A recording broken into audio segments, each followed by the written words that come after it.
Hi, everyone. Hi, me. It's I It's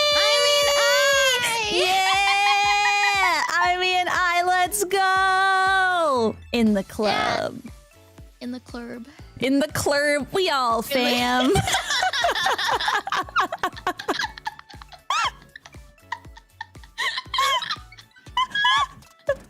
This is why we're perfect for one another. I know. We get the jokes. In the club. What? In the club, we all fam. Yes. Hi, Yes. everybody. Hi, me and I, right? Hi, yeah. Hi, Hi, and I. Hi, me. I mean, it's so cute. Hi, everybody. Welcome to Yapper Town. Yeah. Where if you will be exiled if you do not yap. It's true. It's true. I actually have Yeah. a guillotine prepared in the back. Wait, that's an execution, Yeah. not an exile. Oh, shoot. Well, what am I supposed to do with this guillotine I bought then? Oh, well, let's not keep it to waste. Let's you know, if chat doesn't yap, we might have to use it. I think extreme measures. Ooh, maybe we should spin a wheel, and if it lands on one thing, it's an exile. If it lands on the other, Is it execution? yeah, yeah, it's perfect. Up to Medieval random. culture method.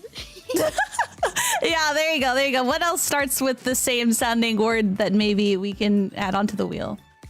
Exercise. Oh, we're gonna make them exercise. Oh, exorcism. We just exercise chat. Yeah, I'll grab the crucifix. Oh, what are they possessed with though? Brain rot. Yeah, brain rot. Yeah, brain rot. I've been told like streamer like chat, so Yeah, that's actually.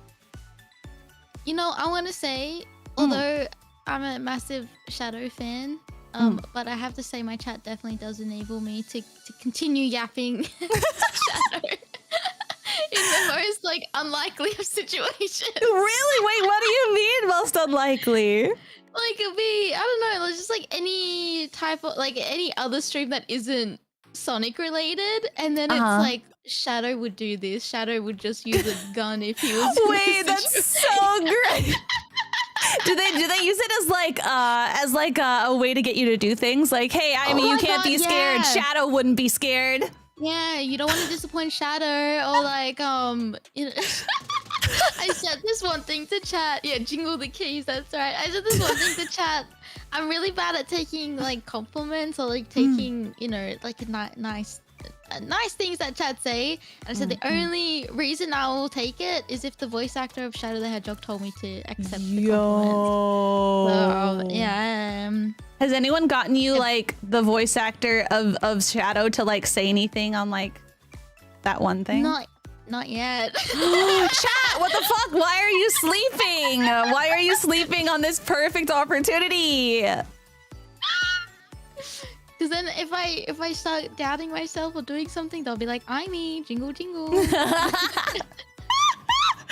I just had a really cursed thought, and I feel like I shouldn't say it out loud. It's too late now. Okay, so when you said jingle jingle, I just imagine a keychain with a pair of Knuckles balls on the keychain, and that's what's making the jingle noise. Why his balls? I don't know. I don't know why. I mean, I guess it could be his fists instead, and they had bells in them, but I don't know. I just imagined a pair of... Okay, anyway.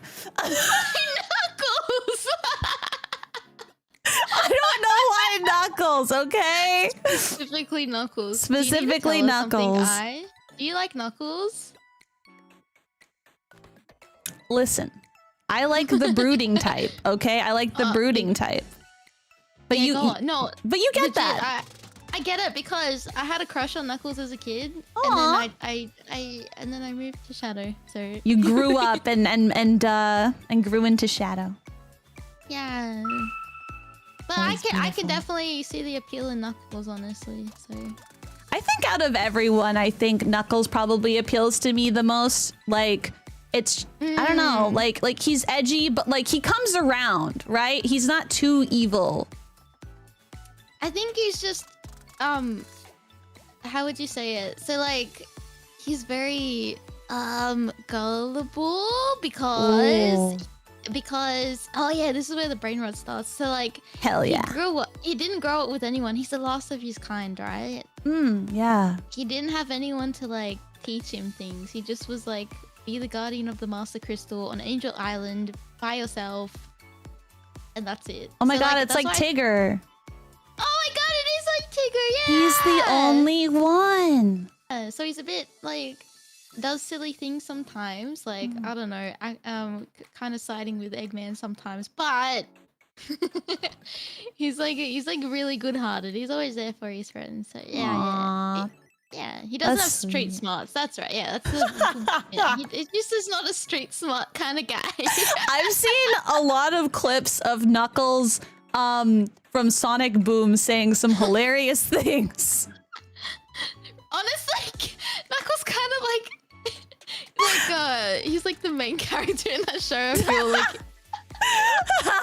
It's called Sonic Adventures. Really should be called Knuckles Adventures.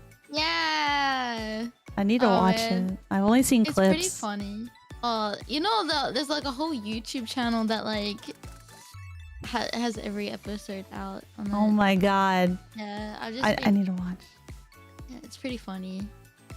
Like you can't take it seriously because it wasn't made like that. Right. I once watched this like 5-minute long video. It was just like a YouTube poop video edit of Knuckles stamping like a deed or something. Yes, that one. Yeah, that one. I hate how I know exactly what to say. I was hoping that you would. I was like, there's no way, but wait, maybe she knows. You do know. He takes over being mayor for the village, and then he just like approves most stupidest shit. Yeah, yeah. It's so dumb. I like legitimately just watched a 5-minute video of just all the edits of all this stupid shit. It is like the stuff he says and does. Like surely I feel like the voice actors in that had to have like some type of improv with Oh, him as well. absolutely. Yeah. I feel like they had to have. There's no way all of that was scripted. No way. He'll be like, I think he would say something like this. Because you know Matt Mercer does Knuckles and Boom. Oh, that makes sense. Yeah. Yeah. Yeah. And I was like, wow. Being in the Sonic universe as a voice actor would be really cool. Dude, for real. It'd be honestly like kind of like, what's the word? Like, I was thinking legendary, but that's not really like the word I'm thinking of. It's like a iconic. Iconic, yeah, iconic. That's like being a voice actor in Skibidi Toilet. True. Segue. True. That's a damn. I mean, we should start a podcast. These segues, damn. Yeah. Oh, sorry, my bad. It was Travis Willingham, not Matt Mercer. My bad. Damn, but we do love Matt Mercer. They're in the same friend group. Yeah, they're in the same friend. But how did you get into Skibidi? Like, I don't know anything about it except I played that one scary game. What's it called? Hospital 666, and there was like Skibidi Toilet in it. Right.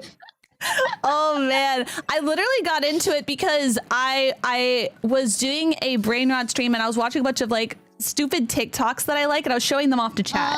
It's like show and tell. I was like, here, watch all my stupid brain rot shit. And then I was like, you know what? I'm gonna go ahead and watch Skibidi Toilet because the first time I ever saw it was on TikTok. So let's just watch it. And so I sat down and watched almost every single episode. And then I was like, wait, but this shit's actually fire. Oh, so there's episodes. I thought it was just like Gary's mod random YouTube poop. Right. That's what I thought. That's what I thought too, because like it started off as like a bunch of like shorts or like, you know, TikToks, and then they ended up like actually like the creator ended up making like an actual story and plot, and then started making like actual sizable long like cinematic episodes. Oh wow. Yeah. And that's how it's blown off. Yeah. And then there's like a bunch of spin-offs too from people who were inspired kind of early on to the series when it started getting like a bit plotty. And oh, yeah, once you add lore into things, I can see that. I mean, it's the same with Sonic. There's like all those channels that do. Like, oh my god, yeah, animation stuff, or like they make like little stories with the characters and like alternative. Yeah. So I guess it's similar. Yeah, exactly. And I was no, go ahead. Oh, sorry. No. Go on. We're both too polite. Yeah. I was watching the original series, and then people are like, hey, you should check out these spin-offs. So I was like, okay. And so then I watched a couple of those and ended up falling in love with one called Skibidi Toilet Multiverse, which is exactly what you would expect. It's like Skibidi Toilet, but like it takes place in like a different like universe where there are multiple universes that sometimes collide and intersect. And so there's like new like races and stuff. And I begged on stream for the creators to make me a voice actor because I wanted to be a voice actor really bad. And they ended up watching one of my streams. And so I DM'd them, and they were like, yo, we would love to have you voice act in it. And I was like, oh my god, that's amazing. I know. I guess when they say shoot your shot, they mean it. Shot, yeah. Holy moly.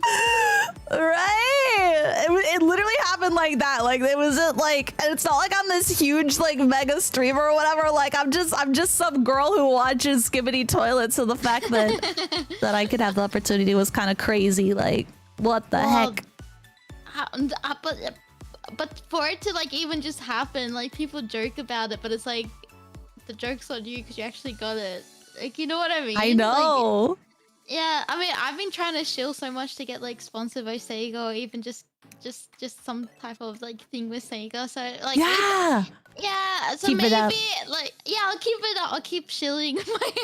Yes, don't.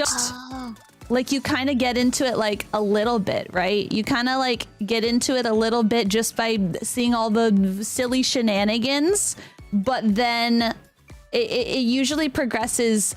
Like you get attached to the characters, and then that's when you start to really get hooked. So really, you just gotta start from the very beginning.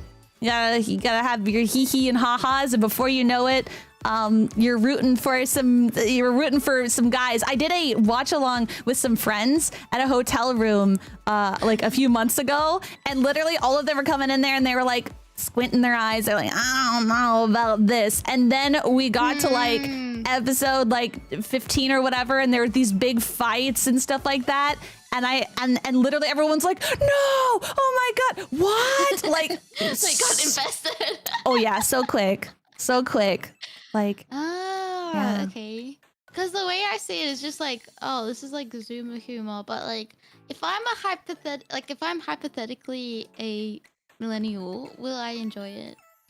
Yeah, I wasn't quite sure either, but oh, okay. Yeah, I was like, I don't know if I'll like this, but the Gmod thing, like the kind of like reminding me of like Source Filmmaker. That's what got me to like interested in the first place. Oh, okay. I see. Yeah. So I was like, oh, maybe I'll like it. Yeah, it's fun. If please excuse my ignorance, but like, is the character called Skibidi? so like literally some of the characters are called Skibidi Toilets. So like the main enemy, they're called Skibidi Toilets because they're singing that song that has the word Skibidi in it, and their heads are in toilets. It's an enemy. I thought it was like a main character. Oh no, they're the enemy. So like to explain it kind of like in a nutshell, it's like, okay, there's the Skibidi Toilet race, And then there is the Alliance. And the Alliance is everybody who is for the humans and for like peace, basically. And the Skibidi toilets come in and they're kind of just causing chaos. They're destroying things. They're killing people. Like it's really chaotic. So in comes the Alliance to help. So yeah, Skibidi toilets are the main enemy. And the Alliance consists of a few different races. The first one is the cameraman race. They have... When you mean races, do you mean like a car race? Or are you talking about like the human race? Like basically like most of them are like the human race, except they have... Oh, I thought you were talking about like NASCARs. Yeah, no. Yeah, so the Skibidi toilets and the cameras, they go on a racetrack. Oh. It's Indy 500, Skibidi 500. Skibidi 500. Oh no, I feel so stupid. No, that's a legitimate question. I'm glad you asked to get it clarified. Skibidi racing. I'd pay good money to watch that. I'm trying to imagine like these toilets just racing each other. I'm sure someone has done that. I swear, someone has had to have done that. Oh no, I'm sorry. Okay, so there's races. Okay. Yeah. So like basically there's like they're kind of like humans, but their body parts are like or their heads are replaced with different things like cameras or TVs or speakers. Yeah. Yeah. And they're there to save the day. Or at least try to. They're the Alliance? Yeah, they're the Alliance. Yeah. Oh, okay. Okay. Yeah. Oh, why is the Skibidi toilets like attacking? Yeah, why? Is there a motive? It's not entirely clear what it is, because there ends up being an enemy to the Skibidi toilets and the Alliance later. Oh, so then they have to make an alliance, you know, like because they have like a common enemy. Yeah. Yeah, they have to. Exactly. I kind of like that trope. Like, I know Yeah. it's overdone, but I don't mind it. No, it is. Yeah, it's pretty good. It's pretty good, especially how they do it. I won't say exactly how they do it, how they come together, because I think that's a pretty interesting part. But yeah, it's pretty fun because there's also like a power creep too. Like the Skibidi toilets get stronger, then the Alliance gets stronger, but the Skibidi toilets like steal their tech, and then they end up becoming stronger. So it's like this tug of war thing kind of going on until things get pretty chaotic, like they are right now. Pretty crazy. Yeah.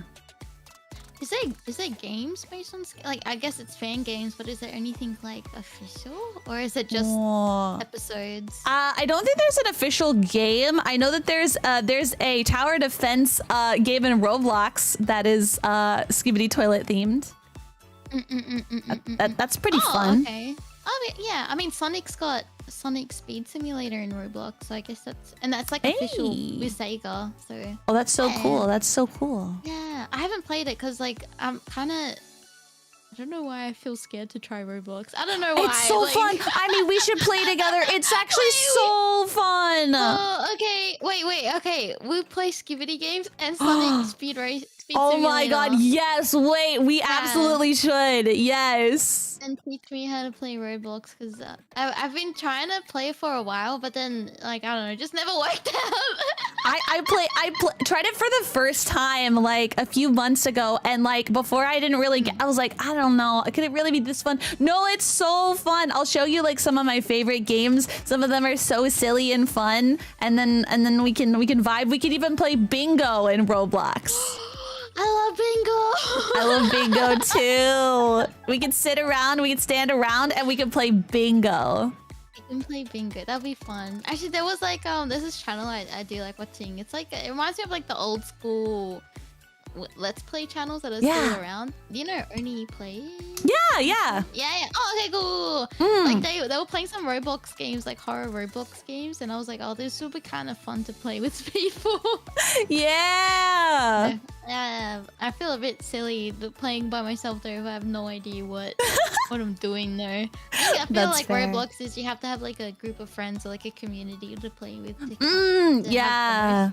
Yeah, because there's some games that have like massive like lobbies, so you can get like a bunch of people in. There's other ones that are like a little bit smaller and stuff. Like there's this one game called Doors, and oh, that's a really popular one. Isn't it? Yeah. I kind of wanted to play that.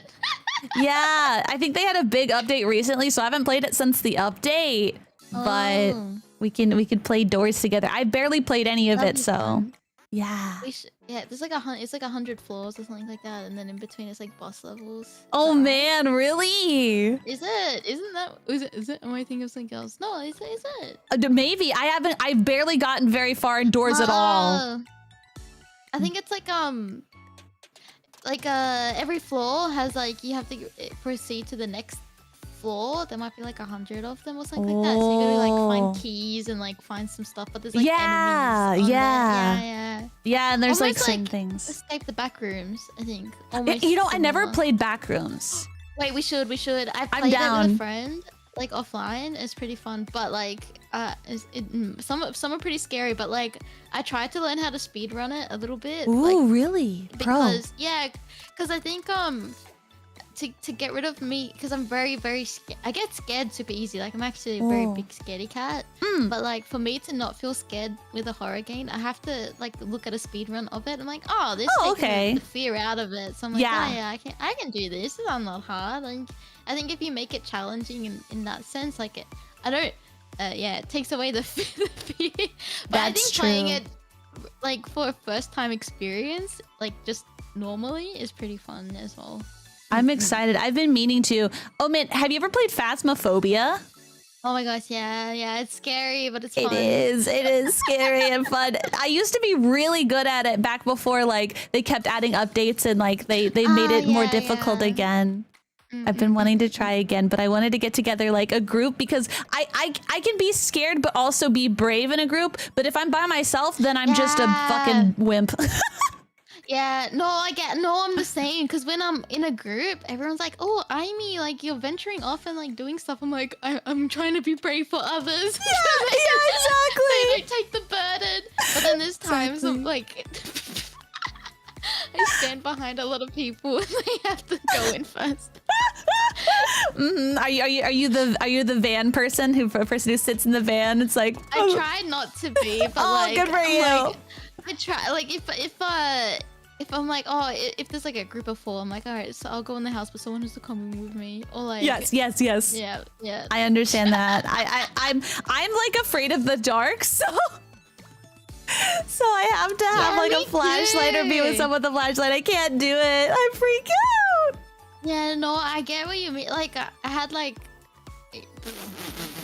I used to have like my younger sister. I used to get bullied by my younger sister. And she used to like, it sounds bad, but like you can laugh about it now. But like back when I was a kid, she used to like push me into like the pantry and then like turn off the light and then close the door. And then I used to get so frightened and scared and like just cry. That's fucked up. So then like that developed. It was how I developed my fear of.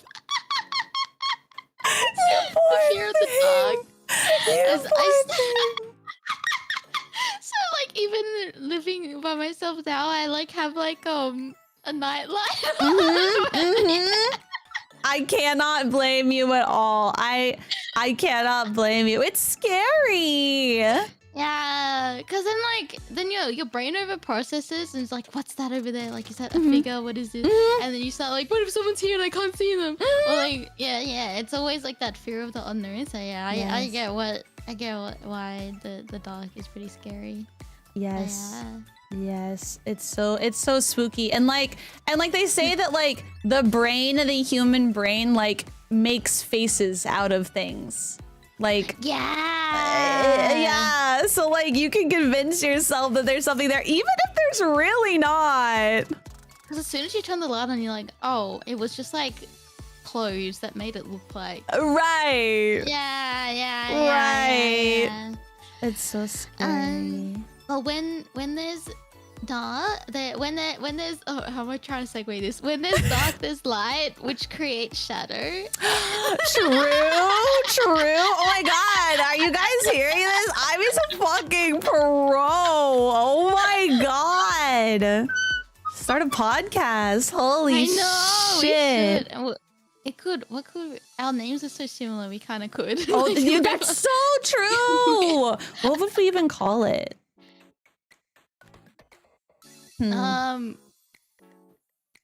I. We have to be careful though because we might get AI allegations. Oh yeah. Wait, are you meant to be like an AI? Or No, I'm human. I'm human. Yeah, but some people think that I am because I have a robotic leg. Yeah. Oh, it's really. I was looking at the design when I was drawing the stuff. I was like, oh, it's so nice. I want to draw a full body Sonic thing for you. Oh, you're so sweet. Did you guys see? The thumbnail that Ivy did? We're so cute. I had to like I couldn't have time to add in all the details, and I was like, oh, it's gonna put be in covered up. so And I have to much, draw full though. body. Oh my god, no! I feel bad. I was like, oh, I have to like. I was like, there's so many nice details. Cause holy cow, can we appreciate your character reference sheet? Oh my god, thank Holy you. shit! Have you seen? There's like 8 pages of it. It's so good. Because I had so many people like be confused or like questioned like certain things about like my character design because I do have a lot of details and a lot of things it's kind of hard to tell. Like my shoes, for example, people kept thinking that my shoes they had spikes on the side when it's That's like what I thought too until I saw the loop around and I was like, no, it's a ring. I was like, yeah, exactly. Yeah. So I was like, I gotta give people like a proper reference. Like this isn't fair to you guys. And so yeah, I went and I got a reference and I wanted to go all out so that way people could like see every detail for everything. And the artist definitely cooked. oh my god, that artist is so nice. Oh, is it your mama that did it or different? No, it artist? was another artist. It was actually an artist that I found on VGen, actually. Yeah, they're amazing. They did a fan-freaking-tastic job. If you guys want to see it, it's on... I posted like pictures on Twitter. I do want to show, at least in my chat, I want to show the picture that you drew of us. Oh my goodness. Our I Sonic just realized OCs. like I forgot to add your hairpin. I'm so sorry. I just realized. I was like looking at you. I was like, oh shit. I have so many details. Like, come on. Like, please don't apologize. This looks fucking awesome. I started doing, let me get the reference for my chat, but like I started doing this after, I think it was like 11 p.m. right? And then I was, and then I was like trying to do like all these other stuff in between, and then I was like, oh, it's like 3 a.m. by the time I finished the thumbnail. I was like, I'm tired, bro. So my god. Oh my god. Yeah, we were both running around like you were doing so freaking much, and then like literally I got the time wrong. I literally went out to get my flu vaccine. I ran out and then I came back home and I saw DMs from Ivy. I was like, oh fuck. we're zip zam zooming. Yeah, but you know what, it worked out. I was like keeping myself busy with other work, so it was like it was not bad. But like I feel bad because like living in 2 different countries, it's kind of hard to line up a collab. But I kind of like this time. Yeah. Yeah. It's a good in between time for me. Yeah. Just means like next time, there will be definitely next times, right? I hope so. Let's play Roblox and Phasmophobia. Roblox and Plasma and Roblox. Yeah, we talked about a different game as well.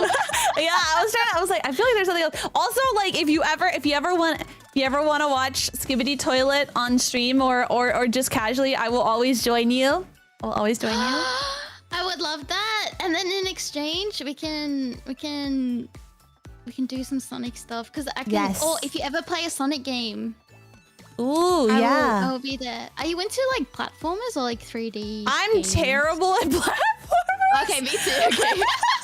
Yeah, I'm really bad at platformers. 3D is a little bit better. The only Sonic game I've ever played was specifically the Xbox 360 port of Sonic 06. Oh my god! But it was on purpose.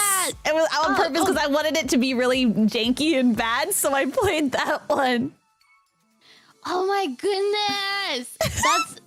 that's okay. So like, so like, I have this goal of playing. So okay, let me take you back.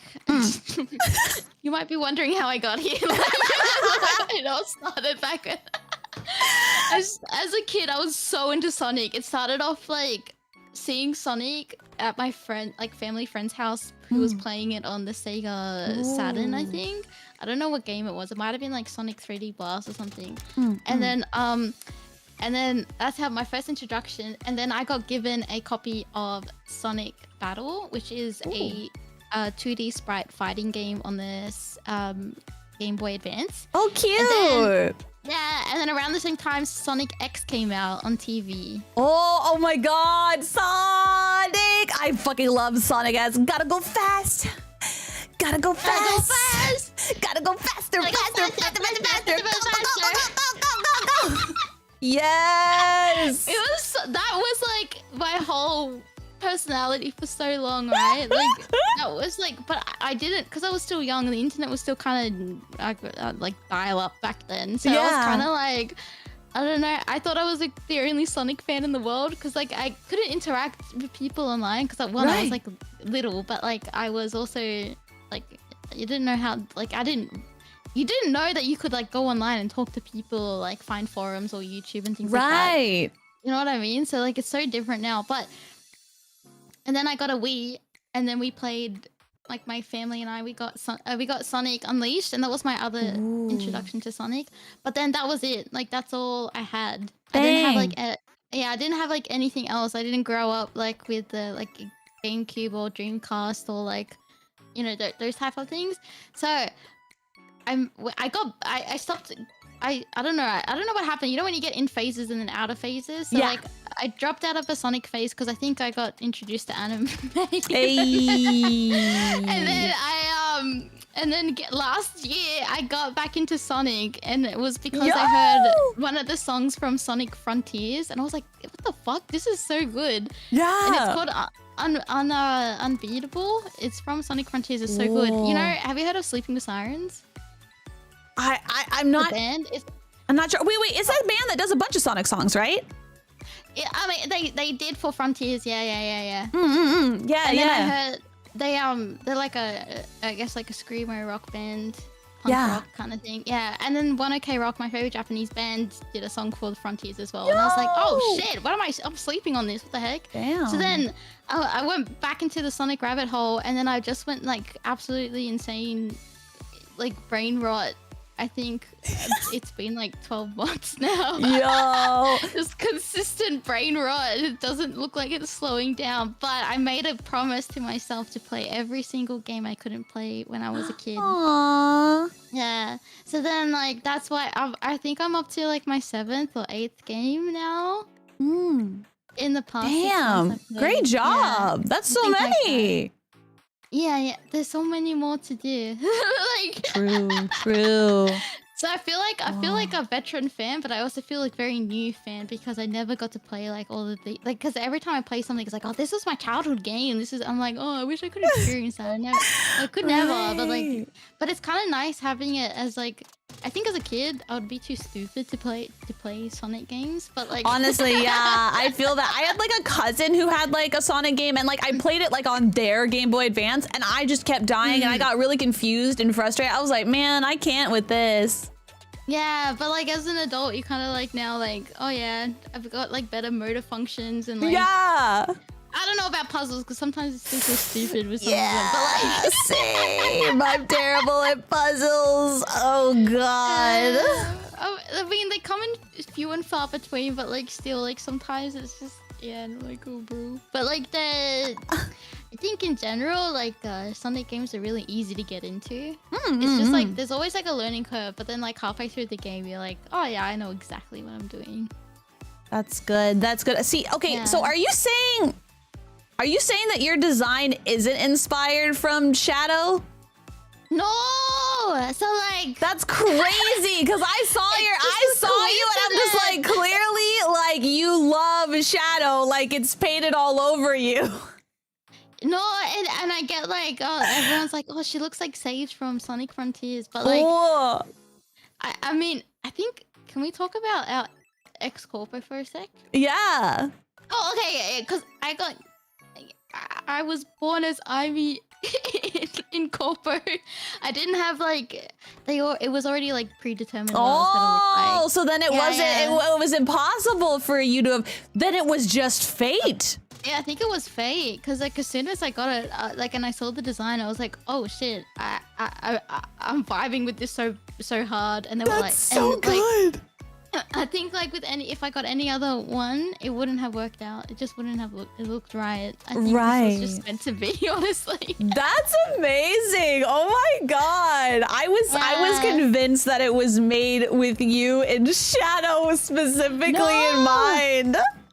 I was given the design. They're like, you can't change it. This is what you're gonna look like. I'm like, yeah, no worries. Happy with it. And then I was looking at it more. I'm like, oh shit. This looks like the red on the quills. I was like, the red eyes. Like, I was like, it looks so edgy. I was like, oh, I really like it. That's so good. That's so good. Didn't you do a stream recently too, where like you messed with the color mesh to make your hair like black or something too? Yeah. Yeah. Oh my god. My shadow form, and then I have a Sonic one. Wait, that's cute. Aww. I love that. Yeah. Aw. I just thought, yeah. I mean, I gotta rep my boys. You got to. You got to. The closest that I have is I have a little Skibidi toilet. I really want a Skibidi toilet model, but the closest that I have is like just this little GIF thing. Wait, if I put it in the VTS, will you see it too? I hope so. I hope so too. Here, I'll put it in here, and we'll see. Let's see. Here you go. Okay, this will load. Okay. Oh god, it's kind of big. Well. Just excuse me while I stay frozen for a moment. That's okay. Oh, there we go. There we go. Oh, I can't Let's see. it. Here, maybe it'll show up. Maybe it's like the other thing where it takes a second for it to show up. Oh, maybe. Oh, yeah, I'm frozen. Yeah. Okay, yeah. I'm so sorry. I should have. Oh my god, that's so cool. Oh yeah. So this is as close as I have. Holy moly! I mean, that's really good though. Yeah, it's great. I think I have a shadow plus here. Find it. Aww. I think like what are they called? Squish. Oh, squishmallows. Mallows. Cute. I love squishmallows. Do you want a Knuckles one? Wait, that's cute. Yeah, I'll take a Knuckles one. Wait, that's so Alright, cute. That's so cute.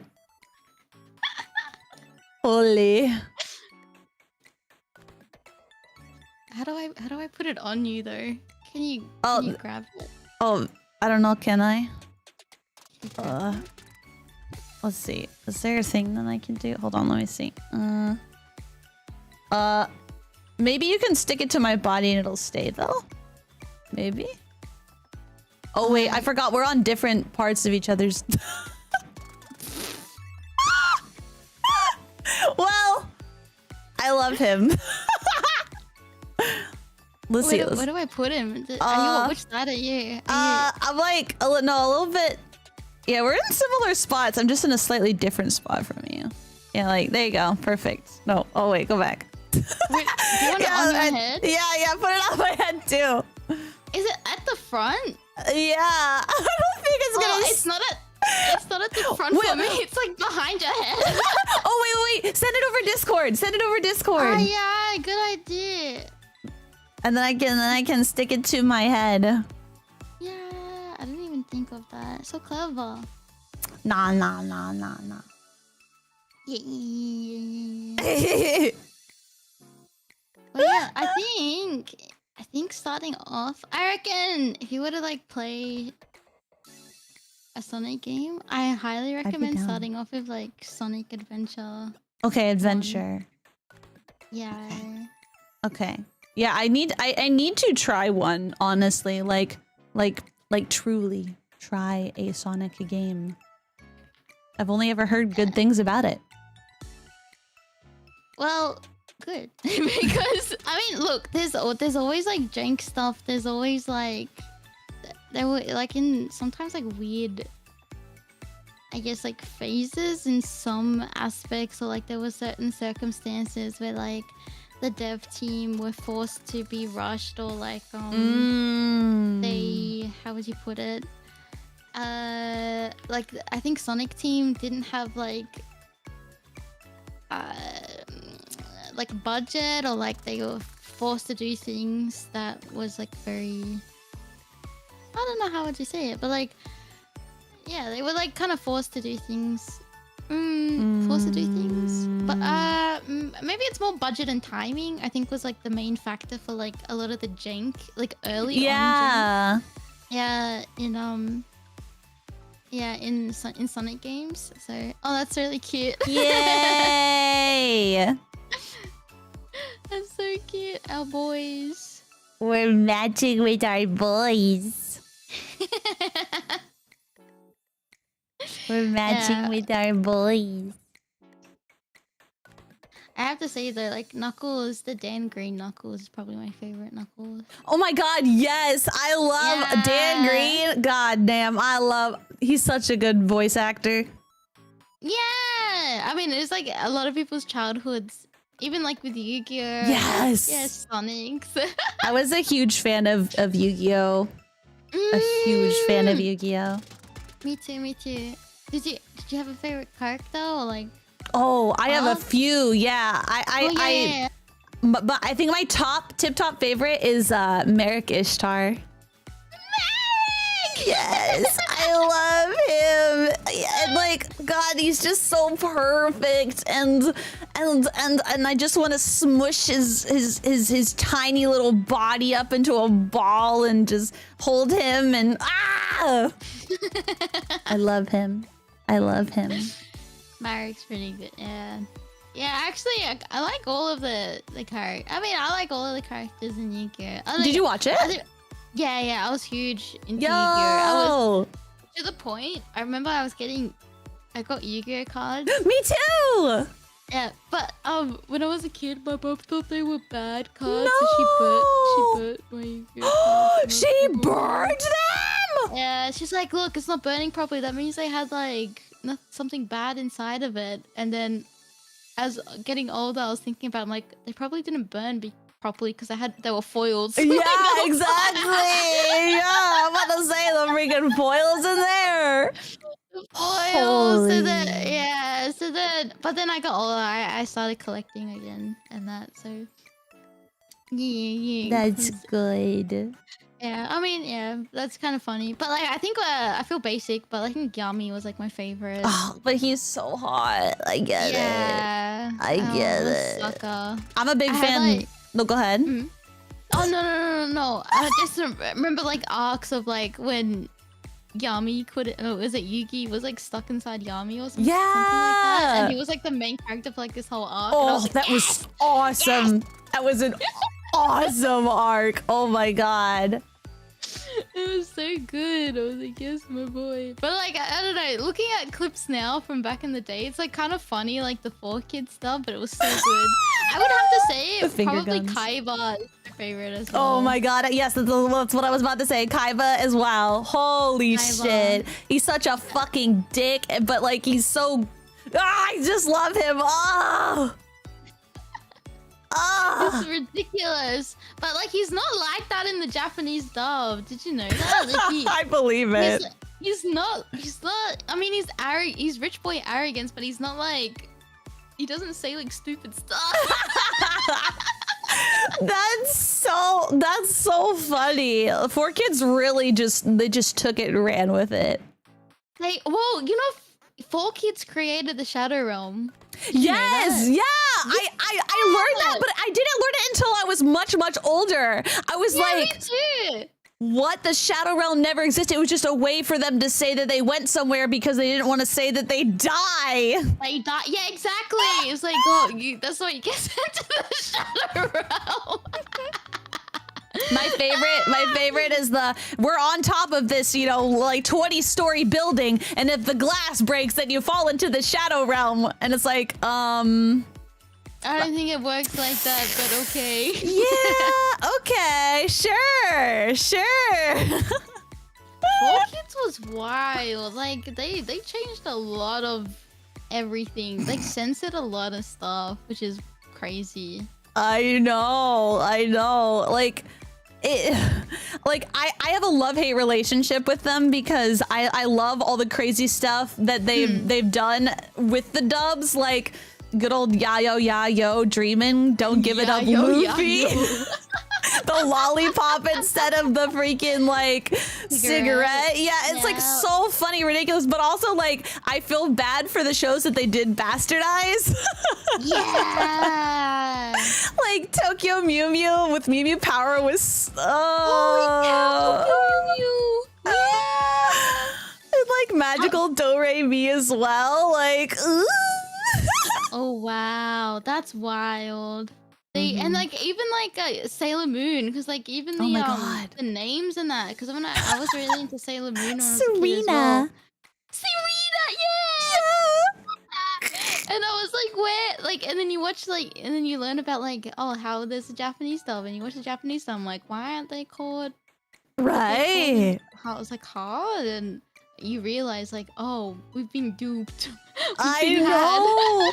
I remember my library. I was looking at my library had the Sailor Moon like DVD set, so you could like go and like get different parts of the season. And so I started watching it in Japanese for the very first time. I was absolutely blown away. But the thing that blew me away the most and also got me really scared was in the English subtitles for the Japanese dub, how often they would call each other bastards. Yeah. And I was like, oh, I gotta make sure my mom's not seeing the subtitles when they say this part. Holy shit. But it's yeah, no, I mean, but like it like I guess that's just a culture thing as well, like because like the way that we use those words is very, I wouldn't even say like that's proper translation for like some of the words. Not. It's just no, like like there's just some things that you can't translate, but it's like, oh, this is probably the closest we can get to, and it sounds bad in English, like it sounds like, oh, this is like really like M-rated stuff, but it's like right.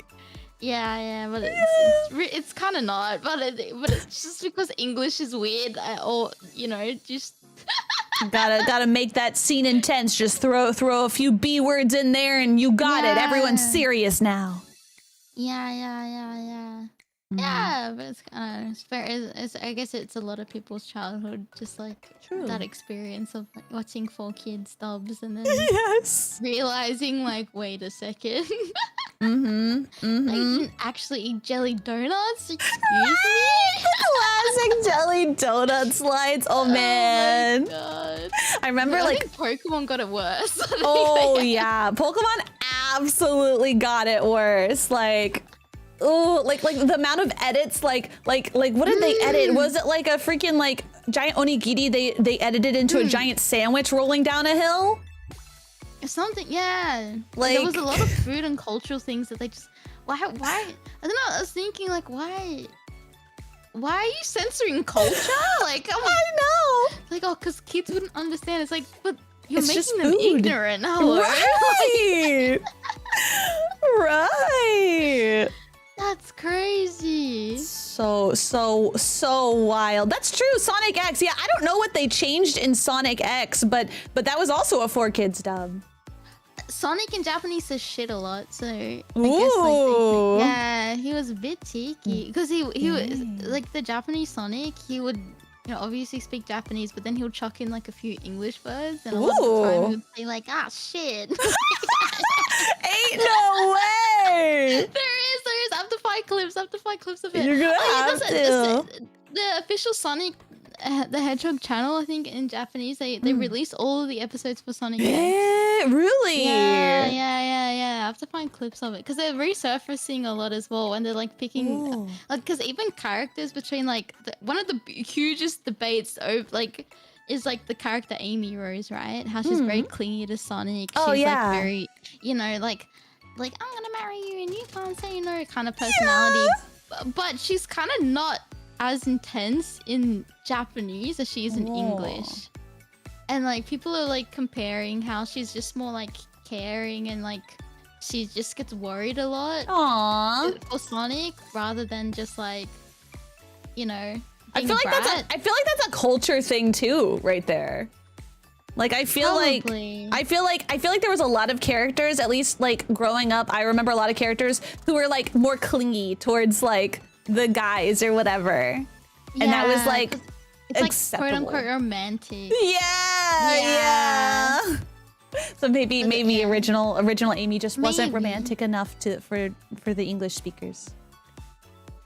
Which is weird because they're kids. I know, like it doesn't matter. Yeah. It's just a story. Yeah. Yeah. But that's another thing too. Like Eggman. Also, my chat was reminding me like Eggman. Like Rouge was a lot more sexualized in Japanese because like even Eggman was like commenting about her boobs. Whoa! Dang! Yeah, that's true. I feel like there's only so much that 4Kids could do to censor Rouge. Yeah, I mean, but every time she talks, it's like, what is it? What's the trumpets? Is it trumpets? It's some type of like brass instrument. Every time she opens her mouth. Yeah, it's like that sexy like sort of thing. It's just like My Valentine from freaking Yu-Gi-Oh! Yeah, it's the same thing. And she always talks really sultry and very sassy. It's just I appreciate those characters now that I'm older because I always was like, oh, I like Taya, I like Amy. Yeah. Like I like Amy now, but like now I'm just like, oh, I like My Valentine and I like Rouge, they're freaking cool as heck. Yeah. It's so true. I mean, I guess that's what separates like the girls from the women. Like when you grow up, you like have this very like innocent way of thinking about characters. That's and, true. like, it's very surface level. And then like when you get older, you're like, oh, you know, wait, these other characters are so much more have so many layers to them. Right? Because let's be honest, Taya didn't have many fucking layers, man. No. She did not. She did not. I mean, Joey had more layers than her, and Joey was more fleshed out than Taya. And he has like 3 layers. He ain't no ogre. He ain't no onion. He got like 3. But like My Valentine, she had a lot of layers. Like she had her reasons, you know. Yeah, I mean, I get her how she's kind of like the glue or like the love interest kind of thing or like I don't know what, but like definitely I think I don't know, like I think maybe it was the English making her look a bit more not vapid is not the right word, but like very two-dimensional maybe. Yeah. Well, I mean, I guess they were trying to make it for kids, so if they're trying to make it for kids, they probably take out a lot of the like extra layers to it because they're like, yeah, they're not gonna get it. Yeah. I think that's. Yeah, but then why do Japanese kids get it? Like, why is it? Well, because they believe in their kids more. Like literally because they believe. I mean, look at Rugrats, right? Rugrats. If you watch Rugrats as an adult, there's so many layered jokes there. I still enjoyed it as a kid, and I enjoy it now as an adult because I get all the jokes that I didn't get as a kid. Yeah, no, that's true. Because I think they have to keep like adults in mind. Like, oh, they're gonna be sitting around watching it too. Yeah, because their kids are watching to keep them entertained. Yeah. So like finding that balance, like I think, correct me if I'm wrong, but like there was so like I don't know if you ever saw Winx Club as well. Oh yeah, yeah, and there was an official English dub as well that wasn't for kids, but like in because it is Italian, yeah. So they had a movie come out, but they didn't allow it to release in the States because they didn't think that we would get it.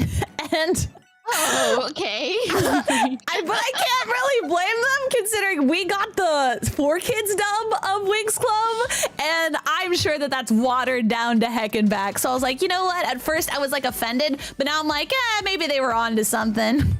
Maybe. But I would have liked to have seen it in theaters. Winx Club. That would have been amazing. Like this TV show getting like. Yeah, like, and then you go into the big screen and watch it with other people that are like, yeah, that would have been really, that would have been such a good experience. I know. I'm a childhood friend that like we were both obsessed with like Winx Club, so like we were 100% ready to save up our child money and go and see it, but it was like, oh, it's not coming here. Okay. Oh, yeah, no. I did see the Yu-Gi-Oh movie. And oh my god, me too! Yeah, that was good. So you get like a card pack or a card or whatever. I think I watched it with like I didn't watch it with my mom or dad because but they would have flipped out. I watched it. Oh yeah, that's true. Yeah. I watched it with like who did I watch it with? I don't know, like maybe my cousins or something like that. Mm-hmm. And it was like, yeah, like that was such an experience because I was like, I like it's like that. I don't know, maybe it was just me. I was just like, I feel like I'm so like the only one who likes this. Like I don't know anyone who else who likes this. And then you go in there and you're like, holy cow, there's like actually like heaps of people that are really into Yu-Gi-Oh. Yeah, and like people had like shirts and merchandisers that were like obviously like a lot more older than me. I was like, oh whoa, even adults like this? That's crazy. Right. It feels like you were saying with like the internet and everything like that. Like back then, like we didn't have like that to turn to, and so like all we had was what was around us, and like I don't know, certain cartoons and especially anime was like it was not cool, so like you kind of felt alone in liking it, and then when you do go to those places you're like, oh shit, I'm not alone, there's actually other people who enjoy this too. Where have you guys been hiding all this time? But it's because everyone's doing the same thing. Everyone's else pretending not to like it on like the public because they don't want to be judged. But it's so it's so true. Because I found that out like that too. Like my whole life in like school, I was like, I feel so alone. No one else together. Yeah. It's just like that just wasn't a thing back when we were kids. It was like, always like one or the other. But now it's like the smart nerdy guys are also hot gym bros. Right, I know. It's like it's crazy how much like things have changed over time, and like I don't know, like it was the wildest thing because I used to work in retail for a while, and it was the craziest thing when like literally every single one of my coworkers all liked anime, and I was like, oh, huh? And then they all list all different ones. Like, it's not like it's just like Bleach and Naruto. It's like, right. It's like a whole bunch of other ones. And now it's so easily accessible too with like Netflix and everything. I mean, like, it's everywhere now. It's everywhere. Yeah. And even like, I don't know if they do it on TV anymore, but like even like I think America has like, you know, Toonami and like yeah, like yeah. I think that for us it's like all paid TV, but like the only way you could watch anime back in the day was like paid TV. Yeah. So like, but now it's just like it's just everywhere. It's YouTube, it's Netflix, streaming websites, and even like channels that used to never do much on it. Like there's like a channel in Australia called ABC, and they even have like late night anime showings. Yo, of, like, stuff now. Yeah, that's like, sick. whoa, where was this? When I think they used to have Death Note, but it was like too late for me to even watch it because I had to go to bed early school. But like yeah, I remember back like.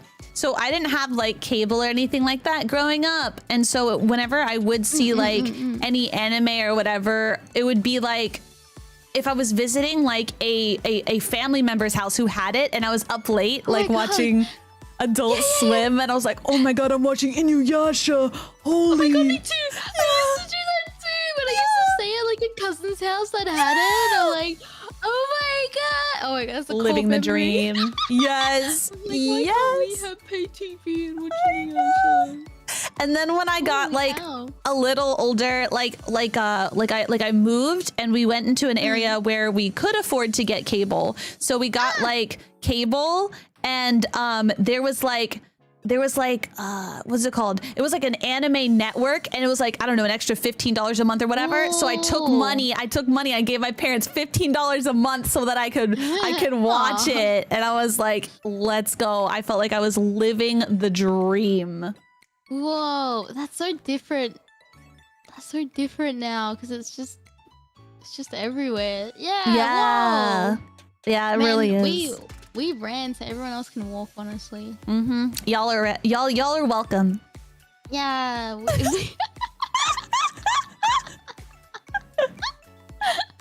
Oh my goodness. I probably should shut the fuck up. I'm from the year 4000, so really I should be thanking all of you guys. Oh. Wait, that's your law? Yeah, I'm from the year 4000, and I came back like kind of accidentally through a time machine, and I got here in the year like 2000-ish. Oh my goodness, that would feel like medieval times compared to the year 4000. No, trust me, the year 4000 sucks. We all live underground. The earth is like encrusted in ice. Oh no. Yeah, we don't have any anime or video games at all. I know. All right. Well, I gotta get caught up now. Yeah. Oh, I like that. That's nice. Yeah. That's why I thought we were similar. Like, I thought we were both like AI-ish, because like my whole thing is like an AI plague doctor that like cures viruses. Oh, that's cool. Yeah. I didn't know that either. Yeah, well, I know it. I don't wear it often, but like I have a plague mask. Yeah. Whoa, that's sick. Yo. Yeah. So like, I know That's it looks so very cool. like Whoa. plague doctor. I love that. Wait, but together, like we can do a lot, because like, so the thing is when I came from the year 4000 to the year 2000, ever since then I've just stopped kind of aging, which is nice. So I feel like with our powers combined, like we could like shape this freaking entire world for good. That's true, because I'm not real. I just need to be updated. Exactly. Just update you. You don't gotta worry about no viruses. You take care of them. I haven't aged at all, so I'll be around. You know, being the we human. won't be lonely. Yeah, we'll have each other. Oh, that's so nice. Yeah. Wait, I gotta draw that. Oh wait, that'll be so cute. Right? Wait a second, we cooking. Yeah. Wait a second. We'll you know what? We'll generate power by brain rot. Oh, perfect. Perfect. Oh my God, you're so right. Supply of energy. Literally, because there can always be more brain rot. Yeah. Do you have? I mean, like everyone goes through phases, but would you say you've had like other like brain rots or franchises? That Oh, like, that's a good question. I feel like, yeah, I've definitely had my phases and whatnot. I feel like I go through phases, and usually they're phases like on TikTok of like different content. Like I show. Wait, I didn't. Never mind. Huh? I'm into like those AI cat videos. Oh my God! Wait, yes. Are you? Wait. Which ones? Because there's several different ones. Okay, there's ones that it's like I was stroking my penis and then I felt something, but then I realized I lost my right arm, and then I looked under the covers and it was the penis monster, like something like that. I haven't seen that. Now you have to send that to me. See, I thought we were talking about wait, maybe they're not. Is it the meow meow meow meow meow meow meow meow? It's like those ones, and then the oh ee ah ee oh ee ah ee. And then the ones where it's the stories about all the different cat memes, and then there's the one that goes ooh, ooh, and And then the happy. Yeah. Yeah, no, that one's my favorite too. Actually, I saw one last night. I showed a friend. I'll have to send it over to you now. Yes, please do. The funny ones are like when where it's like the girlfriend boyfriend one, and then it tells a story of like when your girlfriend's sad, and then it's like using like the crying banana. It's those ones, right? Like crying banana cat, and then like crunchy cat because the boyfriend give the food, and yeah.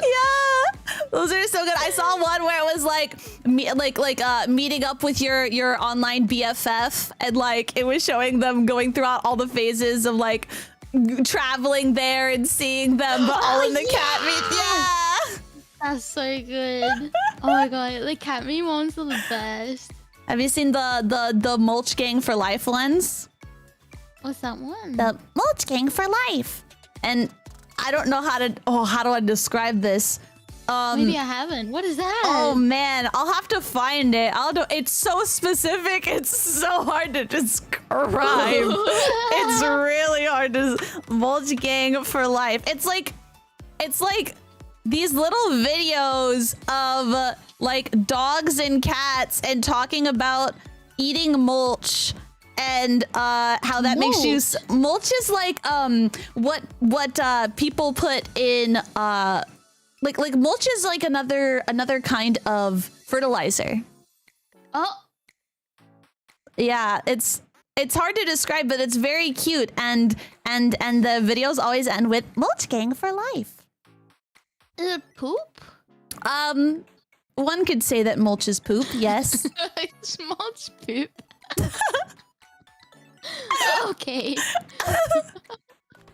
I mean, it could be like compost, like compost. Okay. Yeah, like compost. Yeah, wood shavings, stuff like that. Oh, okay. Yeah, just eating. I get you. Yeah, you eat mulch, and then you become happy. Maybe that's what I need to do. Yeah, we gotta increase the. Wait, have you seen? Okay, I was gonna say you have to increase the brain rot meters, but there's this one TikTok person who does like story, like not story time, but like I don't know, like these silly little scenario things, and she was doing a brain rot one to where like the whole scenario is that people are like basically zombies, and they have to increase their brain rot, otherwise they won't become zombies anymore, and they want to become zombies. And so the mom's like, your brain rot level's going down. Go sit and go bed rot for 2 hours before you. Oh shit! Oh my god! What a timeline! I want to go there. Right? Oh my god, dude! My brain rot level would be so high. Holy shit! Oh my god! I think that's how I need to ascend. I think that's like peak. That's like Aimee peak. Aimee peak. Yeah, peak Aimee. Yes. And then there's like this other TikTok series I like. It's just this guy. He was known as for a while as Scumbag Dad, and he would just. I feel like I've heard this, but go on. Yeah, he started by doing like videos about like him bringing along his kid. He's like, hey, how's it going? Let's go on an adventure. And then it was like him taking his kid to like a bunch of dangerous places or to like buy drugs or whatever. And that was like the thing he started with. But then he started like making satire videos about like basically making fun of other like TikTok trends. And it was really funny, and he started like collaborating with the people that made those trends. Oh. And then he started doing these videos about angel shots and about people in blue shirts. And I showed my community this because I'm obsessed with it. But basically, he keeps doing these stupid TikToks where it's like he's a bartender or whatever, and he's doing the voice. He's like, hey bartender, I need an angel shot. And then he just says, who? And then she's like, that guy over there in the blue shirt, he's being really aggressive. And then he goes, hey, you in the blue shirt, I got a bullet for you. And it goes, pew! And then that's the whole bit is just that. And he just keeps reusing it over and over and over again. I mean, if it works, like. And it does, because I watched every single one. Yep. That's like, for a while, I was really into, oh god. I don't know. Like it's different. I don't know. Like there's some divisive discourse about like this creator at the moment, or like Oh, sometimes really? with, like phases of it. But it's like the nursery. Do you know what I'm talking Oh, about? are you talking about the one lady Charlotte? who plays like a million different Yes. roles in the nursery? Yeah. Yes, that I was like so invested, and then Marjorie. Marjorie. Yes, yes, yes. I know exactly what you're talking about. I love that series. Look, I like her a lot. I think she's really funny and talented, and like, Yes. yeah, like it's made into a little bit of a soap opera now. But I It think is. like, oh, that's fine. I think that's fine. I It's like fun. it. It's more content. Yeah, because like you're gonna run out of stories, or like it, like Mhm. stories sound the same all the time. It's just like different characters, but like now there's like this whole like universe and like I know. yeah, there's like relationships. Yeah, and, like, people are you know, dating each yeah. other and like yeah. And then She all does the it voices so are well. I know. Like you can actually tell apart the different voices. When she talks like this, you know who she's saying, you know which character it is. And like how she holds herself, like literally how she acts. I'm like, damn, like I forget that these are literally the same person in every She show. has the best chemistry with herself. Like Yes! it's crazy good. Yes! It's so good. Yes! That's like my go-to. Like I don't know what am I gonna watch on TikTok. I'm like, all right, nursery. what do I need to catch Yeah. up on now? That's so good. I've been watching this one TikTok series. It's this woman who does a lot of ones about like being a mom or being a new mom. And and she has this Oh my one. God. I think I know what you're talking about.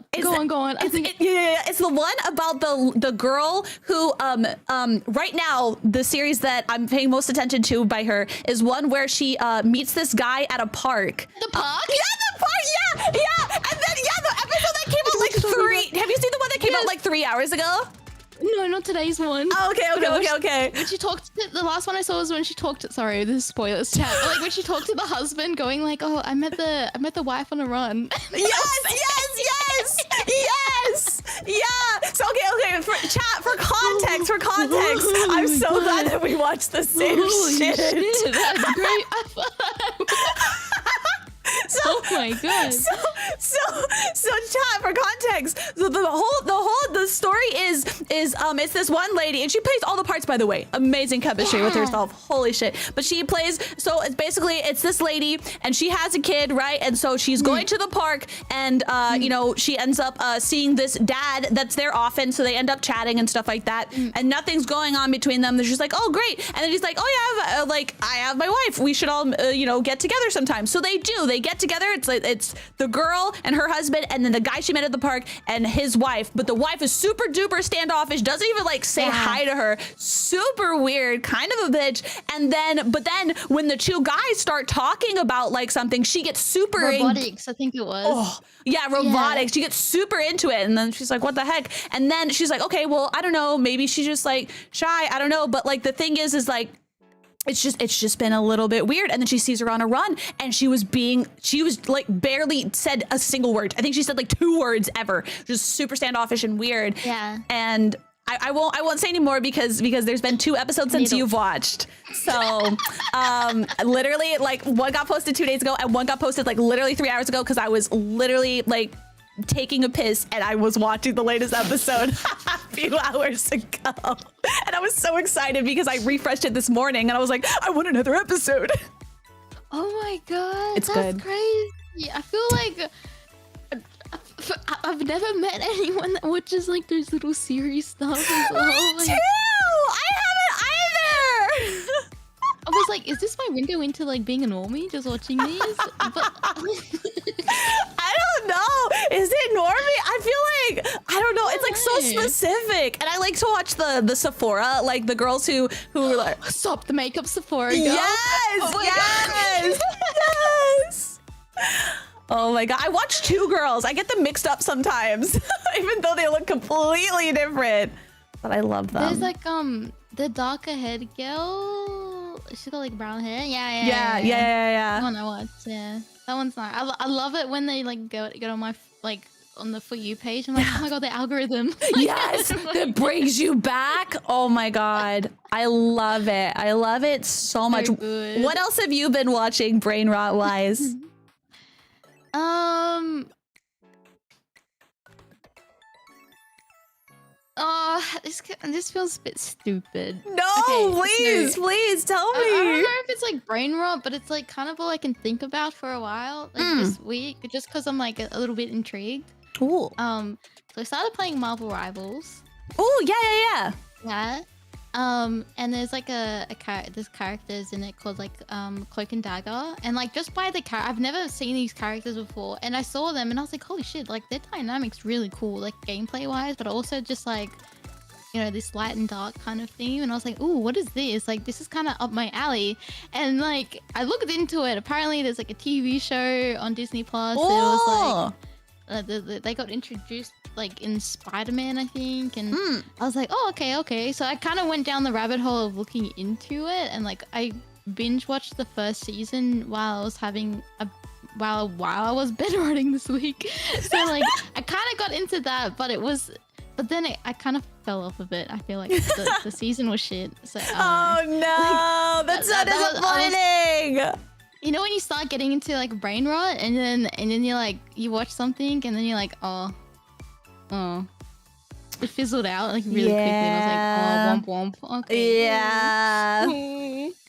It's sad. Yeah, so I was like, oh, but that's okay. Like, yeah, so I feel like that's where I guess put my time into. But there's like, I don't know, I like those TikTok little shows. I think they're like the main ones I watch. I'm trying to think off the top of my head. It's hard to think on the spot. Because there's just a lot. There's like that other girl. She's like a youngish girl, and she talks about how she used to be like a hostess or like at a job, or like worked in like a cafe, and like with really shitty co-workers, or like people that didn't do their job, or they try to gaslight her. Like there's like that girl I watched too. I watched so many like that. So many. They're just really good and quick. Like they don't take that long. Like I'll put them like while I cook dinner. I'll like put them on in the background. I'm like, yeah.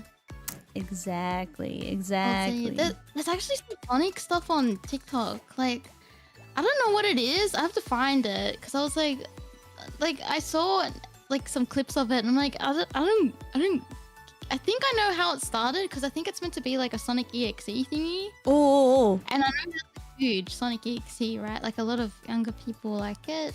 But like I think it's like Amy goes crazy. And Tails is crazy. Also, I just want to bring up the fact that like you look like Shadow, and your name is Aimee, and then on Twitter you're Aimee EXE. Yeah, someone said that too. They're like, "Oh, you meant to be like Sonic EXE." I'm like, "No." I'm just like, I'm telling you what, it's freaking fate. I think so. I didn't even think about that until after, because like people were bringing it up. I'm like, oh, okay, guess I'm just yep. Well, I thought it literally because like earlier today, because I was looking you up on YouTube to see if you were like already live when I like just got to my computer, and I looked you up, and the first thing that comes up is literally like Aimee and Sonic stuff. Like, yeah, because it was probably like Aimee EXE, because that's like there's like all these like things that get made like with EXE stuff. But I didn't realize like how big and expanded it is, and it started from like that creepypasta game, and then it's just like turned into like its own thing. That's and like amazing. It's got like its own lore, I guess. So, but there's like this thing I see on TikTok, and it's like I don't know if it's like an alternative reality thing, but it's like Aimee is like a bit of like a Harley Quinn kind of personality. Ooh, that's fun. I mean, it's interesting. I've never seen like they completely like changed the character, which I think is like she's still like the clingy obsessed, but more of like it's like psychotic. Yeah. And I was like a little crazy.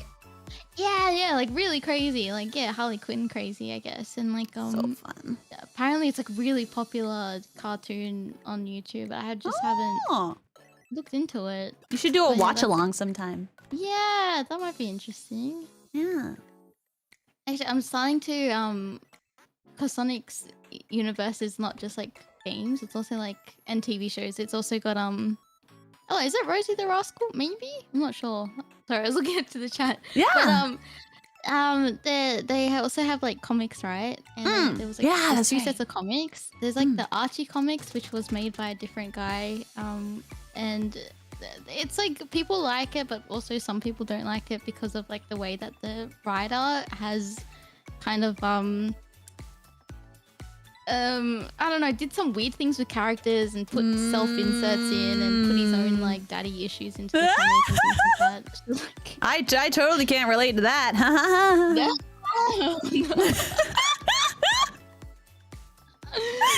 And then someone else took over the comic, who's like more aligned with Sega.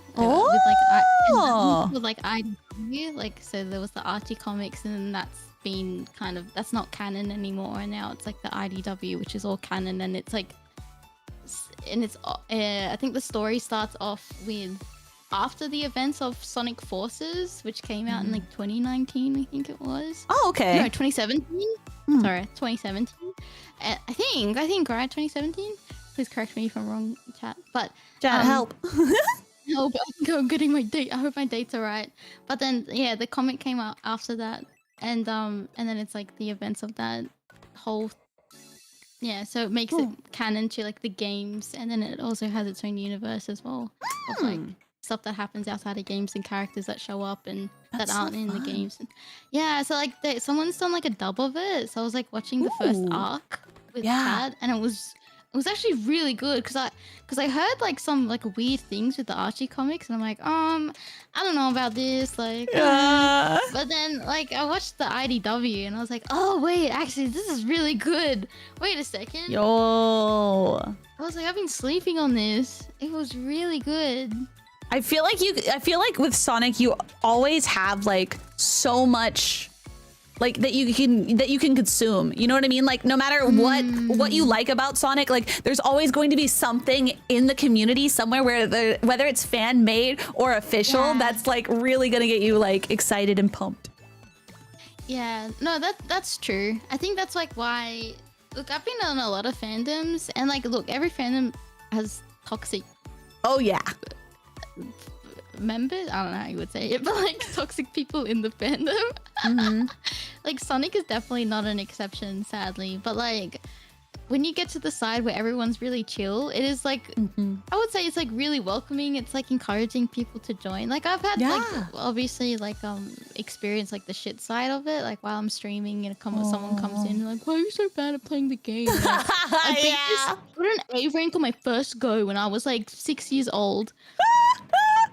Oh, thank you for the super. Thank you. Oh, sorry. I'll read this, but it's relevant to what we said. For reference, Ken Penders, so he was the guy who did the Archie comics, was one of the original writers for Archie Sonic, who was overly obsessed with echidnas. Ian Flynn took over at Archie, but Archie lost the rights after flooding double lawsuits. Oh, that's true. Yeah, that was the whole lawsuit thing. Whoa! Yeah, that was like, oh my god, that's like another rabbit hole. What? Also, thank you very much for the super. Yeah, that's it. There was like the writer, the hands the writer Ken Penders like so a game came out called Sonic the Chronicles of Brotherhood or something like that. It's like the Hedgehog Chronicles of Brotherhood, and it was like based off the Archie comics, I think. But Flynn, Penders, Ian, what the heck is his name again? Ken Penders. He made he thought that his characters were used in the game, and then was trying to sue Sega for it. But then was like, these are like our intellectual property. Right? You can't. What? That's crazy. Yeah, something. But there's this whole thing, and he's like dying on his heel, saying like, "No, this is mine." Oh my god. When IDW picked up the license, they got Ian Flynn to take over, which is the guy who also wrote the game, like the story for Frontiers, which kind of saved the Sonic franchise after Forces, because Forces was very underwhelming. Oh no! But yeah, and then Ian Flynn, I think he saved the franchise, honestly. Bless Ian Flynn. Yeah. Comic Drake does a good video on the whole oh yeah, I think I've seen this. There's like this whole like video thing of like, oh, the Dark Brotherhood, sorry, Sonic Chronicles Dark Brotherhood is the game that's so edgy sounding. they apparently the game like finished on a cliffhanger, but because of like the whole suing thing and lawsuit going on, like it's never getting like a part 2. No, wait, that's sad. There's like some people really like the game, and then some people like thought it was hot garbage. So I think fair. Fair. It was like a 3DS game or DS game or something like that. So I think it depends on like yeah. I think it depends on like how you like the writing or yeah. I'm not sure on the gameplay, but we were listening to the music the other day on stream, and it was like a bit look, it wasn't my thing. I thought it was a bit horrendous because they were doing a lot of remixes to like classic Sonic stuff. That just didn't sound like anything close to what the original was. And I get remixes are remixes, but this was just like someone learning GarageBand. Damn, that bad, huh? Yeah. So the TLDR is like basically Ken Penders claimed ANS owns over so the Archie stuff owns over 200 characters, so Sega couldn't use them, so they said fuck it. So Sega was like, well, we're not gonna work with you anymore then if you claim out, because like when you work under a company, like no matter if you created them, they're still they're still owned by Sega. Exactly. Yeah. Damn. It's a bit wild. There's like some wild things, but like I think Sonic law, like keeping everything chronological and like to keep everything like so nothing gets retconned or like nothing gets like forgotten about. I think right. Like keeping things like the law consistent is like really important. That is important. Especially since like the comics and the games are kind of now intertwining a little bit. Ooh. So like so it's very, and then like I think they're making okay, so like Sonic X Shadow Generations just recently came out like 2 months ago now, I think, or a month ago, I think in October, right? And it's so Sonic Generations was a game that came out during the 25th or 20th anniversary for Sonic. So in 2010 or 2015, I think it was when it came out. I can't quite remember the dates. And that was just the game's about like this enemy or like the boss, like the antagonist called Time Eater, who has like warped time and space, and Sonic is revisiting places that he's been to in previous games. Ooh, that's and, like, fun. Saving his it came out 2011. Thank you. Yeah, it's really fun because you get to like see remixes of like levels and like music, and like there's like a 2D and 3D aspect to the game. Oh, that's awesome! Because like you get to play with like classic Sonic, like the little pudgy cute Sonic, and then you've got modern Sonic, who's like the 3D Sonic. Like that's Sonic Generations, but then Shadow Generations is like a completely different game, but it happens at the same time as Sonic Gen. And like this game follows more of like Shadow's backstory and lore, and like shows his motivations, and like because he's not like he's organic, but he's not like, he wasn't like born like Sonic. He was like created in a lab. Shadow Yeah. Oh, okay. So like the most TLDR thing. So Shadow was created by a professor called Gerald Robotnik, who is related to Eggman. That Eggman, right? Yeah, that's the grandfather of like. So Eggman is the grandchild of Gerald Robotnik, who worked at this place called the Ark, which is up in space, and he created Shadow under Project Shadow to be like the ultimate weapons for Gun to use. So Gun is kind of like the United Nations, I guess, or the Galactic United Nations Federation, I guess is what it's called. So they wanted to use Shadow as a weapon, but Gerald wanted to use Shadow to preserve life, to find and cure diseases, because his granddaughter Maria was sick with a disease called NIDS, which is like neuron or neuro immune deficiency thingy. So it was like the only way she could be stabilized was because of the gravity, like the lack of gravity up in space or something like that. Anyway, so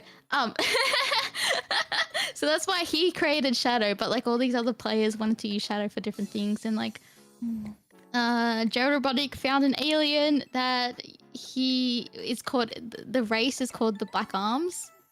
And there's like this character called Black Doom, which is like the leader, and he gave like DNA to Gerald to say like, all right, make this ultimate life form, but the condition is you have to give me the chaos. You gotta make him give me the chaos emeralds, and he will be kind of like. So there's like these different factors of like, you know, Black Arms want to use Shadow to conquer the universe. You got Gun wanting to use Shadow as like a weapon, and then you want Gerald to use Shadow as like someone who can save Maria, and then but things obviously turn to shit, and Gun is kind of like, yeah, actually Shadow's too dangerous, even though he hasn't really done anything, but like the potential of him doing something bad is not good, so we're gonna like terminate the project. And in the process, like everyone on the arc kind of dies besides Gerald. Gerald gets captured, Maria dies in front of Shadow, which caused like obviously his whole trauma. And then, there's this other character called Abe who becomes like the lieutenant or the colonel. I don't know what it is called. He becomes like the head of Gun in the future, but he blames everything on Shadow.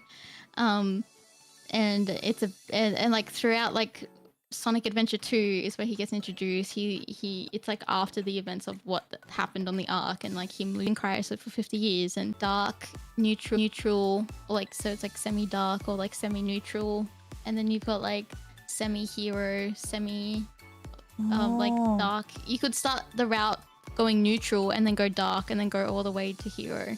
So like, and it changes kind of like some of the cutscene changes, and like the title that you get at the end is like different. Like apparently someone said that the pure hero is canon, that ending is canon. But once you complete all of the endings, you get like this last story, which is like the true ending to like how Shadow becomes in 06. Because you played 06, right? I haven't finished it, but I got fairly far, I'd say. That's alright. That's all. But like that Shadow is meant to be like from that ending. Does that make sense? Oh, okay. Yeah. So like, I won't spoil it in case you ever play it. But like, my headcanon is very like, there's this one called Miracle of Love. And you start off neutral, then go evil, and then when you get to, okay, because I have a ship in which is Shadow and Amy. I think I like them the best. Anyway, okay. I love bubblegum girl with like edgy boy.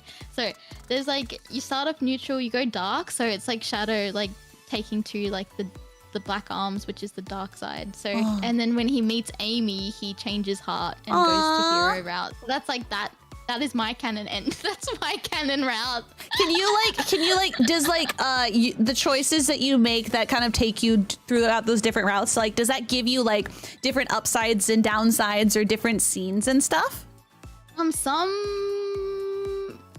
cutscenes don't make sense in some routes, but then when you do them, it does make sense. And then you might get some where, yeah, like you can only get them in if you do a hero playthrough or like a neutral or dark. But like, yeah, I mean, it doesn't, like that one didn't say like, oh, I like, it wasn't like a romantic cutscene that showed up or anything like that. It was just more like, just alluded to it. But there's like some funny ones where like you go full hero and then right at the end you choose dark, so then you just like kill Sonic.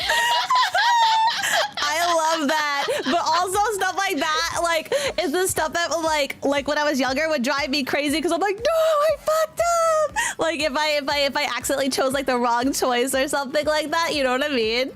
The funny thing is like there's no wrong choice, because you to complete the game you have to do, because it's based on the bosses at the end, which is a hero boss or a dark boss. So then like you have to do shit like that anyway. Oh, okay, I got you. But I get what you mean. It's like, oh no, I want to do like be the hero and then fight with Sonic, and then like, no, I messed up, and like but I thought I would mess up a lot, but it's actually kind of easy to do the missions and not mess up. So like, because it's like every time you do a stage, there's like you either like follow the characters that tell you like what to do. So like Black Doom will tell you to do something, and if you follow what he says, then you go to the dark side. And if you follow what like one of the hero characters say, which could be like Knuckles, Sonic, Amy, sometimes Eggman. I don't know. Sometimes he's on the hero side, sometimes he's on the dark side. But like, yeah. So like, and then that will take you to a different route. But if you stay neutral and you just finish the stage without listening to anyone, then like that gives you a totally different ending. That's so interesting. I like that. That's such a fun like playing experience. They've never done that after Shadow, which is kind of interesting. Huh. That Yeah. is interesting. Huh. But but like back to like the Shadow Gen thing. Yeah. Is like I mean, it follows events of some stuff in 05, but it also does a lot from like Shadows games, from like Sonic Adventure 2. 06 is in it as well. But yeah, it's just more like coming to terms with him knowing he can't really do anything about saving Maria. Like there's nothing that could have been done differently and things like that. And but the one of the mind-blowing thing is like he got to meet Maria and Gerald again. Aww. Yeah, so I think that was like, I was like blowing my eyes out. Like, it was so sweet. Yeah, sorry, that was such a big explanation. But I had no idea that Shadow had such like right? Yeah, I had no idea.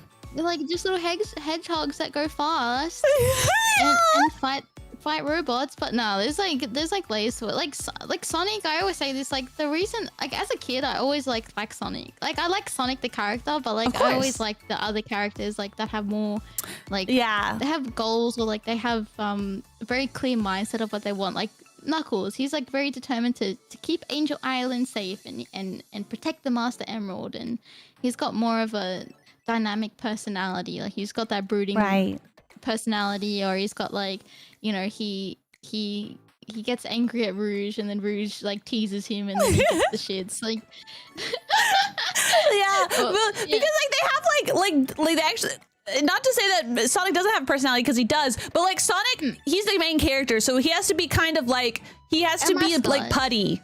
You know, you have to be able to make him what you want him to be, so that way you can relate and stuff like that. Versus like everybody else, where you know, sure, you play as them, but they're not the main character, so they have like more concrete like storylines and personalities and like goals and also like faults and stuff.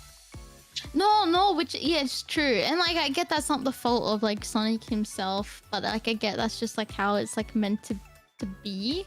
Yeah, but it just comes across as like you can't really do much with that character in terms of like, I don't know, but like a lot I can obviously see the appeal, and like when you're reading the comics as well, I'm like, oh, I didn't even think about like that with Sonic, like, yeah, you know. But I guess it depends what medium, but like definitely the game stuff, or like even Sonic X as a kid, I was like, why is he being such a dick? I'm like, why is Sonic a dick? Like, he really can be a dick sometimes. Everyone's like, Sonic, we want to get back home. Like, we gotta find the Master Emeralds. He's like, I'm chilling on the beach. Leave me alone. Like, or he's like, I'm going off for a run, and everyone's like in panic, like, oh shit, Eggman's attacking the city. Sonic. No, he is to grab a chili dog. Yeah. Mm-hmm. So, yeah, but I mean, yeah. That's like. That's why I'm like, it's not just gotta go fast. But like with Sonic, like, right, like I can see like having like that freedom personality is appealing. But it's not for me. Yeah, not anymore. Maybe when I was younger, I liked it. That's like, fair. I liked protagonists like that, but I don't like it right, yeah. I feel like, man, this is gonna sound weird, but I feel like I still relate with a lot of protagonists. I don't know. I feel like I'm the protagonist in my own life. At least when it comes to certain stuff. So like I often relate, but not with Sonic, but like with like people like, I don't know, like Usagi from Sailor Moon, and like Ichigo from Tokyo Mew Mew. I feel like the kind of like, I don't know, girl failures, but they're the main characters. You know? Oh god. But it's so much relatable when you get older, like.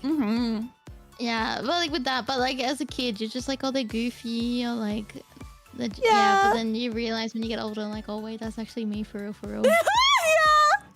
It's like, oh, Teehee. Yeah, actually, someone made a good point. Like, Sonic's actually not meant to be like a hero. He's meant to be like free in the comics. So that's why he's not like. Yeah, everyone else is like trying to hold things down, and he's just like, I'll just come around and help when you need me, but I'm just do my own thing. I'll be here. Yeah, which is pretty interesting. Like, I guess like that means like not all protagonists need to be a hero. True. Yeah. True. Sorry, I brain rotted a really. I feel like I just. No, you are so good. I was hella vibing. I was like, oh yeah, sign me the fuck up. I just had like a glass of tea. I still have a little bit left, so I have like caffeine in my system, so my ADHD is going like, oh, tell me more. Well, I'm scared if I like bored people. Like, no, I'm not bored at all. Okay. I'm in I mean, I trance. talked to Chad about it, but I'm like, but that's about it. Like, I don't think I've. I mean, I talked to Serenity from VNU. She's into Sonic too, and we talked about it. Hell yeah. Yeah, it's very But I think that was like the last time I actually like sat in a call with someone and talked about Sonic. When I don't intentionally always bring up Sonic, but like if someone's like, oh, this reminds me of. You know what I mean? I have a raid group that I raid with in FF14, which is my other brain rot. And when I'm like, oh, this reminds me of like Sonic, they're like, oh, here we go again. I'm bringing up Sonic. Like, I'm like, okay, I'm just gonna keep my mouth shut. It's just your brand. It's just your brand. Yeah, but even outside of streaming and that, it's like, oh, Sonic. Like, I mean, it's one of those things that lives in your head rent free, you know, and I don't think that that's a bad thing. It's a part of you, you know, and I have several things like that too, like stuff like Tokyo Mew Mew and stuff like that. Like it's always a part of my soul, and if I ever think of certain things, I'm gonna be thinking of it. Like if I think of if someone says grace, I'm probably gonna think of Mew Mew style, Mew Mew grace, Mew Mew power in your face, you know. If everyone says Mew, I immediately think of literally Tokyo Mew Mew. If I think of transformations, my brain immediately goes to the transformation sequences in TMM. You know, like it just it's a part of us. Yeah, I mean, well, are you really brain rotting if you don't do things like that? Right. Yeah. We have 2 brain cells, and one of them is entirely focused on our hyperfixation. Yeah. I've been through like brain rots before, but I want to say like I don't know, because like okay, I've had similar brain rots. Like I've calmed down a lot of it just because like I think like after a certain point this game like they hadn't done much with it. So it's like Metal Gear Solid was like my other brain rot. Yeah. Right. And like, but I think like after like Kojima left Konami, and then like there wasn't like anything. They were like, yeah, we're not doing Metal Gear and shit anymore. I was just like, oh, okay, I'm just gonna enjoy this until it like dies out, I guess. And then it kind of did. Yeah. And then I was just like, oh, that kind of like killed my brain rot a little bit. But then you like start to pick things up again when it like jumps in your feet again. Yeah. Or, like, you're like kickstarts it. I'm like, oh my god, yeah, I was like obsessed with this. Like this was my like everyday wake up. Right. Yeah. That's honestly me with Subnautica right now. Oh, wait, what are you doing, Subnautica? So like Subnautica, it's a survival game where where you craft and like build and make things and discover other things so that you can go deeper to discover more things to eventually blast off into space, basically. But it's very sandboxy, and so you can you have a lot of ability to kind of do whatever you want in whatever order you kind of want to do it in.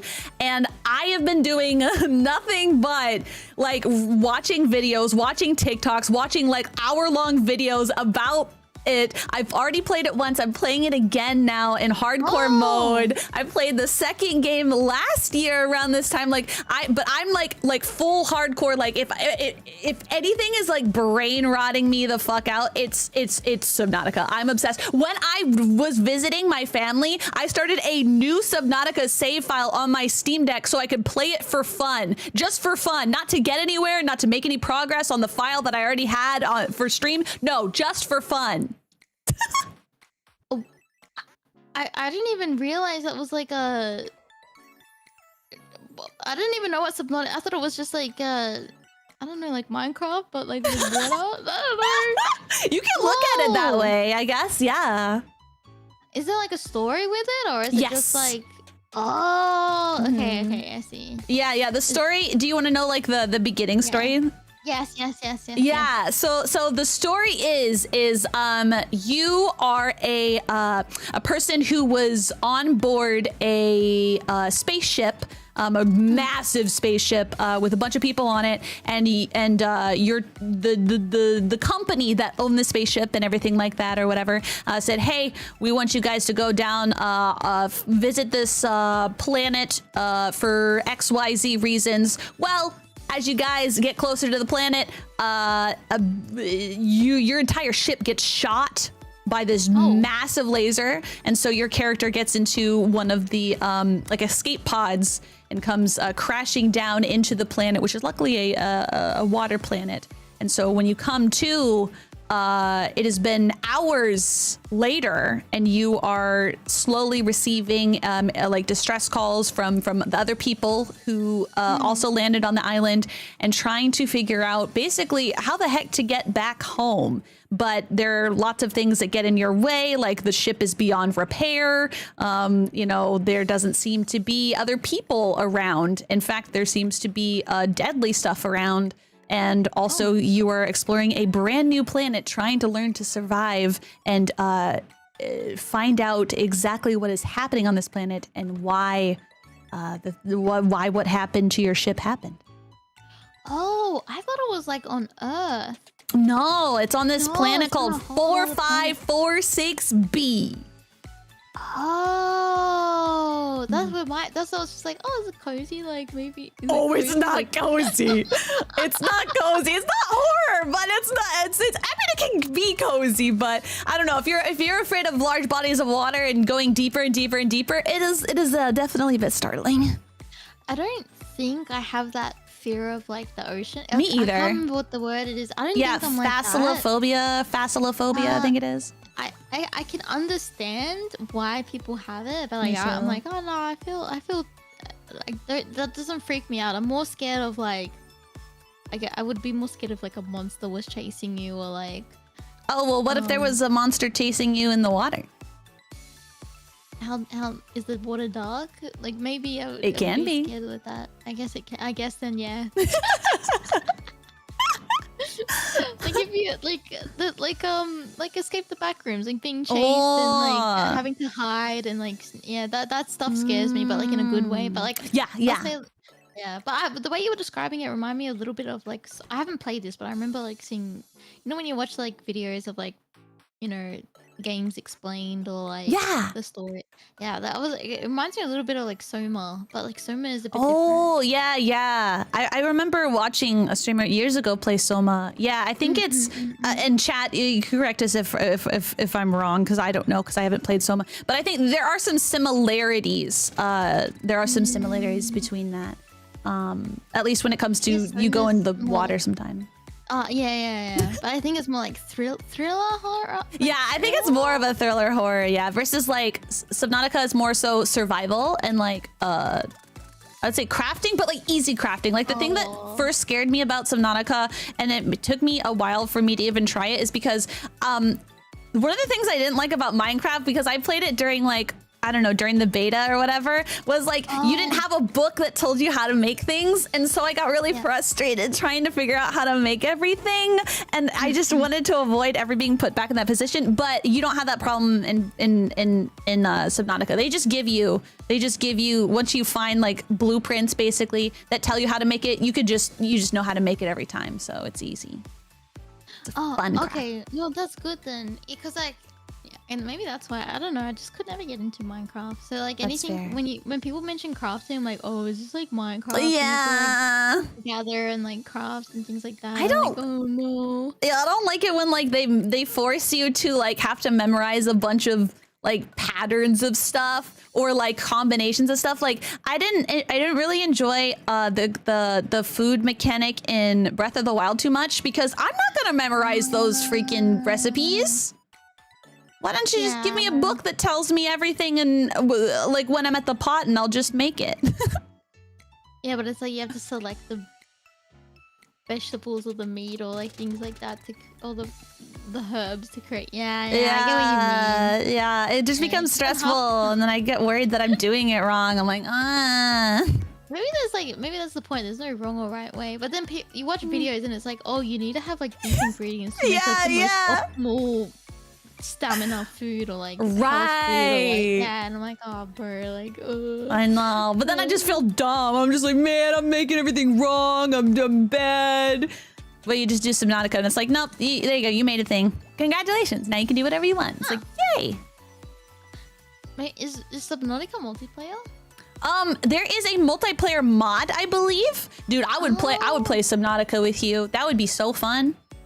I feel like I would enjoy something like that if I had someone with me. Yeah. Like, or like multiplayer, because like I would feel stupid. I don't know. Yeah. Well, because those sort of games, like, you really can feel dumb because, like, so, like, the thing about Subnautica is it relies on you to explore a lot. And the thing that I really struggled with when I first played it for the very first time off stream was, like, I was too scared to go and explore. And so I, like, ended up holding myself back and getting myself lost a lot of times. And then I kind of felt bad about it. But, like, if you can avoid feeling that way, then you'll enjoy it even more because then you're just excited about learning and like having fun and like continuing to like progress and stuff like that. But yeah, I'm pretty sure there's a multiplayer mod. I would absolutely play it with you while you streamed. No, we should. Yeah. I think that would. Yeah, I think that would be a nice introduction because I've seen other streamers play it. I'm like, It's so fun. I just thought it was Minecraft, but then that will look pretty intense. I'm like, oh, okay, I don't know what's going on. Yeah, and then maybe I'll have to look into the mod too, but like I might even be able to go and like save you from situations, and then I can go and like we can go on adventures together and go and grab materials and stuff like that. We can make a really cool base together. Yeah, like that stuff I like when you do it with people. Yeah. It'd be so fun. Nice. Yeah, that's my brain rot. No, but that's good. But I would never have thought like, look, anything can be a brain rot. Like, you can't underestimate True. brain rotness. But like, it's kind of nice to have like something that isn't like because it's not. I would say it's not very character. Is it very character focused, or is it just more like just the world and surviving and coming up with your own? Subnautica, the first game is more of the former. So it's more about like the latter. It's more about like surviving and going and seeing stuff. And then there's the sequel slash it was planned to be a DLC, the Below Zero, and that is very character focused, which is why a lot of people don't like it because to go from like yeah, exactly. I personally love it for a lot of different reasons. I want to make a YouTube video about it actually, but yeah, I want to make a video about why it's actually good. But the first game focuses, it's not character focused at all. It's all about the story and the immersion and like really getting into it. Okay. I mean, like, look, I guess you could even say, look, I'm trying to find comparisons. Like, maybe like the earlier 2D Sonic games might be like very like gotta go fast, complete the goal. Like the story is very surface level, like beat Eggman and release like the Flickies or like the Chows or whatever. I think it's Flickies. I don't know when Chows get introduced, but it might be some. Anyway, the point is like you save nature from Eggman's destruction of it. Basically, is like the service level of what I understand like 2D Sonic games are. But then when you get into 3D, it gets a bit more complicated because like more characters get involved and like they all have their own like motives and things like that. Yeah, and then like cutscenes and stuff. Yeah. So it's very like I could say like because they're still very dedicated 2D fans, And like, True, yeah. and then you get those that are like me. I'm like, oh, well, the 3D is more appealing to the 2D. I'm like, I want to have like, I want to fight, like I want to play with like, not just like reach the goal in record time. Like I want to develop, like I want to be attached to characters and like, them in their own world, if that makes sense. Me too. Yeah. That's why I liked the second Subnautica game so much, because I wanted to get attached to the characters, and I did. I got really attached to a couple of the characters. I love them so much. Oh, I love them so much. Yeah. Oh, that's not. Yeah, but that's the. Well, I mean, a lot of games. I think they. I mean, there's a lot of games you can think about like that with characters, and like anything can be like that. I think recently, I kind of want to get into this game, but I'm a bit. Sorry, I'm getting hiccups. I was getting hiccups. There's like it came out in Halloween. I think it's called mouthwashing. Oh yeah, I need to play it. I have heard of it. I want to play it too, because like when it came out, there were so many like video essays or like character breakdowns and like, you know, why this character did this and why this character is bad, even though they were, you know, might have been portrayed good, or like, you know, things like that. And like it gets very complicated, and I was like, oh, it's deeper than just like a horror game. It's like actually like all these character investments. Now I think you're gonna really enjoy Subnautica, because one of the things that they do have, though it's not character focused, when you go and there's like voice logs and stuff that you end up finding and unlocking. So there's a lot of characters that you end up getting to know, and you know their personalities and where they, you know, came to be and stuff like that. So there's so much information. So there's literally videos and videos and videos, like hour-long videos of like these different characters and like what their path was, or what we assume their path was based on what we have. So like it's a good like game if you care about that stuff, because you can learn so much, and it's so fascinating, it's so interesting. But if you don't care about it, it's not being shoved down your throat. You can just choose not to listen to the voice things, and you can go about and still complete all the things. It really kind of lets you, I guess that's like kind of the sandbox part of it. It's like it kind of lets you decide how you want your journey to be. Because like, for example, Queso the streamer, he just finished, like literally it was like not even a week ago, he finished Subnautica. And he's the kind of streamer, he's in there, he's going to do the thing. He's not really listening to many of the voice logs at all. He maybe to listen to a couple, and he read a little bit about the, the different things in the, that you can. And, but he was mostly there for the game, and he enjoyed it, and it was great. It was fascinating, so fun to watch. But like, yeah, you really get to experience it however you want to. But that's how I think games should be, is like how agree. you should play, like how you want the player wants to play. So it's like if you just want to play a game and like speed run through it, just finish the levels, get ranking score system, blah blah blah blah, or 100%ing, or is it like taking your time and focusing on like piecing together everything from start, beginning, end, or anything prequel or what's happened in the past to understand what's happening now. Like, yeah, I like those type of games too, because that's even the same in like Sonic Battle, which on its surface level it's just a fighting game. Yeah.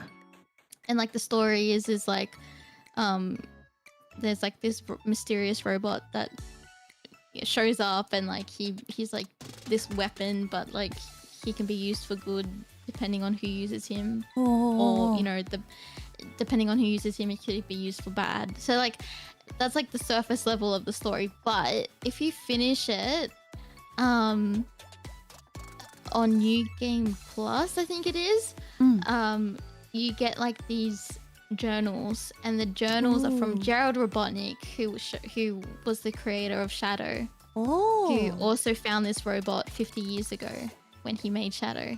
And that, like, you would have never known all of this character stuff or what happened in the past if you didn't play it again and like take the time to get it. Like, I like that, because it was just like, oh, I finished the game, like, now what? Right. Like, we'll go play it again, and now you've got more context. So true. So true. That's I really enjoy it, and I feel like it's hard for that to happen, but like I really like games that have that replayability. Oh man, speaking of games that don't have replayability, have you ever played Outer Wilds? No, but I've heard of it. I haven't played it. Oh I man. feel like that's a sandboxy game, right? Is it?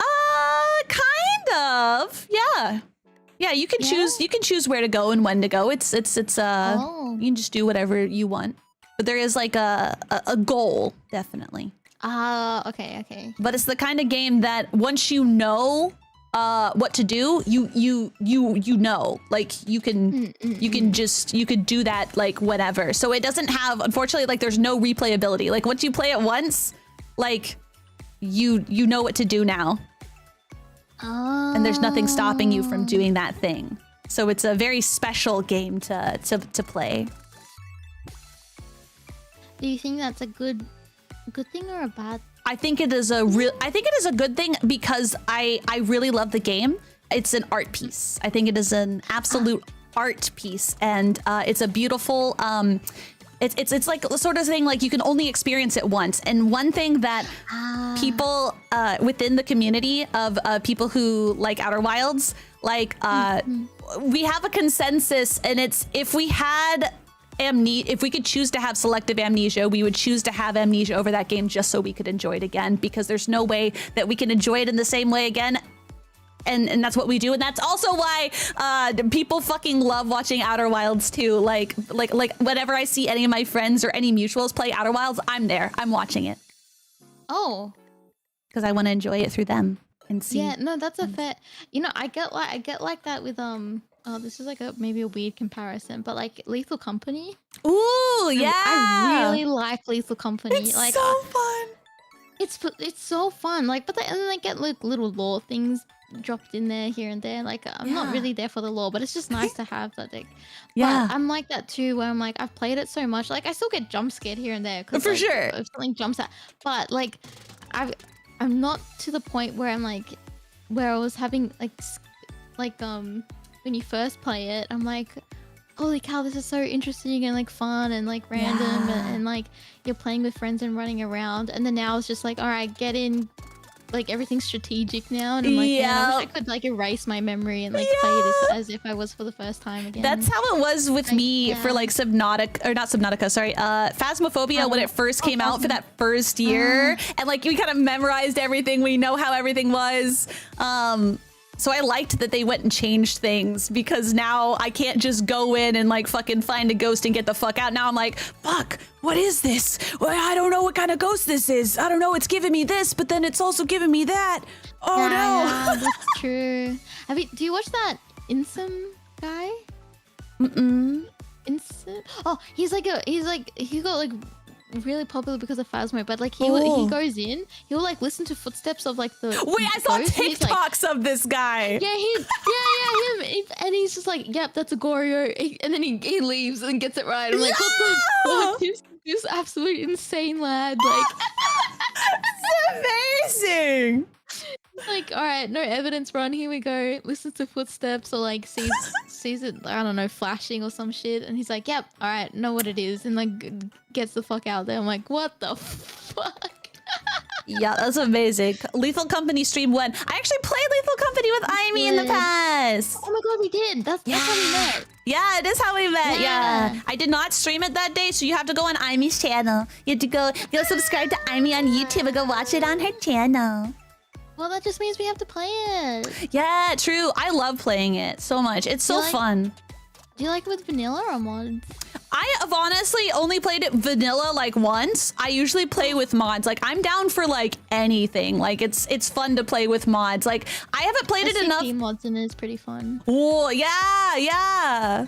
Is it SCP or SCP? No, SCP, right? Yeah. I always SCP. say it wrong. Okay. No, SCP, that's good. That's correct. That's correct. Yeah. I mean, that could be another brain rot thing too. Like, I'm not that into SCP, but like, my brother kind of gets into it, and I thought it was real. I thought SCP was real for a while. Oh my god, he got you that good with his. Because have you seen the Wikipedia? Dude, I know. There was a period of time I thought it was real too, because it's so in depth and like so well, like specifically written. Like, huh? I'm like, is this like Area 51 shit? I'm like, right. I literally thought it was real. I can't blame you. I I can't blame you. Oh no! But It's yeah, it's spooky. pretty. It's spooky. Like, yeah, but the mods in like Lethal are pretty fun. And like they have like an SCP facility map. Ooh. And that'll be fun. That does sound fun. I am so down. I'll set it up. Please do. I'll make the mods in that. There's some funny mods in like Lethal as well. My favorites are like when you step on a landmine and it does like reverb fart. Wait, that makes it so worth it when you step on I one know. then. I'm like, I feel like I want to do a little bit of trolling right now. I'm like, especially when you're next to everyone and you're like, just step on your spray. Like. Oh yeah. What's another funny? Oh, they have the Maxwell the cat mod. That one's pretty fun. What is that one? It's you can find Maxwell and he like, you know, moves around and sings a little song. I can't remember what song it is, but it's really cute. And he just like spins and you can That's find him so as loot. cute. Aww. And then they have the Wheezy guitar as like a have you heard? It was like a meme. But it's loot. That's Wheezy guitar. I love that so much. I love mods. I love the modding community so much. Yeah. Well, but you know, like when Lethal was getting like really repetitive and then like people were making like new enemy mods and like new maps and stuff like that. It was so much fun as well. Yeah. And I think the dev, like, because it's one person guy, like I don't blame him for like taking his up because he's one guy, man. Yeah, like, legitimately. Yeah. So like, and the game is pretty cheap as well. So like, I'm sure he's made back. Like, he's probably living very cushy. But like, doing free updates and like, you know, things like that, it would take a lot of time and resources just for one guy. But yeah, I think he's definitely looking at the mods and be like, yeah, well, if people really like this quality of life thing, we'll put it in the game, and like, people really like this mod, and we'll put new enemies in the game that do more dynamic stuff. Yeah. Yeah, it's one guy. Yeah, Lethal Company's made by one guy. I think he's a furry as well, which is really cool because like. Yeah, because I think like in like Phasmophobia, I think was like started by like, what is it, like 3 or 4 people or something like that. Yeah. And like I can't blame them. The fact that it took them like a good like couple years before they could actually get regular updates, because you know, it's really hard to like, well, like there's so many things to consider, like without like going into like the specifics. Like think of it this way: if you're ever like, if you guys are ever like, man, why doesn't this dev update the game? Keep in mind that if the dev updates the game, all your mods are broken now. So like, you know, so an update to the game can actually cause more problems than fix them. So there's a lot to consider. Like, and then usually like if it's going to go and break a bunch of stuff, they want to make the mod, or not the mod, but the update worth it. So usually they're going to spend a lot of time bringing a lot of stuff together. And either that means them spending all the time themselves or hiring new people. But when you hire people, you got to train them. You got to make sure to do all of these things. You got to beta test. You got to do, like, it takes so much time and so much effort, like just by yourself. And then you add on other people, and it even though it can solve problems, it makes new problems. And regardless, it just takes a lot of time and a lot of money. And resources and like because like training someone how to use your system would be like you're kind of like weighing up, is it worth to take the time to teach them, or is it, do I just do it myself? Like for example with Skibidi Toilet, it's usually just one guy. It's just Boom. He does everything. But recently, he actually hired some people to help him with parts of the episode, and guess what? They fucked it up, and he had to remake part of it, and it delayed the episode by like a week or 2. Yep. Oh no. Right? So like, yeah, sometimes bringing on new people like can make things worse, or at least like make it take longer because of that. And sometimes like at the end of the day, like they have to look at themselves and go, okay, like do I keep doing this myself? Like what are the upsides and downsides to like bringing on more people and stuff like that? Unless you're yandere dev. Okay, but listen, that guy's a whole case. He is certainly a special case. That is one way to refer to that person. Holy shit! That was the way you're saying. I'm like, yeah. There's been a lot of devs that have achieved things by themselves, and then there's just like yonder a dev. Oh no! Oh, listen. They don't count. No, it doesn't count.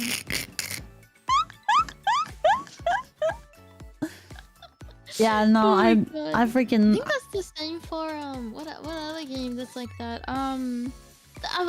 Escape the Backrooms, the multiplayer one. Oh, That's one guy really? too. Yeah. That's so And he amazing. like makes video updates, like showing like what he's adding and things like That's that. cool. Yeah. One thing I heard is that so like in Roblox, right? They have their own like kind of platform or whatever, so you can make your own games, right? That's what Roblox really is. It's like you're making, you know, games for other people to play. And then Fortnite does the same thing. They've been doing that for years too. Both Fortnite and literally Roblox are helping create new game devs of today. Like, I think it was it, correct me if I'm wrong, chat, but I think it was the creator of Lethal Company that started by making Roblox games. I think it was. Whoa.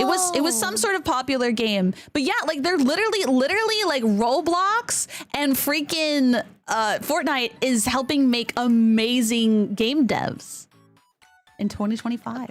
But that's good because Yes. like look, gaming industry is saturated, but it's saturated with like either like really mid good stuff. stuff or really mediocre stuff. Right. But like getting kids to like learn how to like, because it's skills you can use like later on, like programming, graphics, animation, storytelling, storyboarding, Yeah. like all of these like skills that you would never learn at school. And it's like all Right. self-taught. Like kids are smart. Like if they want to go learn something, like you go find YouTube tutorial and that's it. And then Right. sometimes if there's no YouTube tutorial, they make their own because then they're like, well, Right.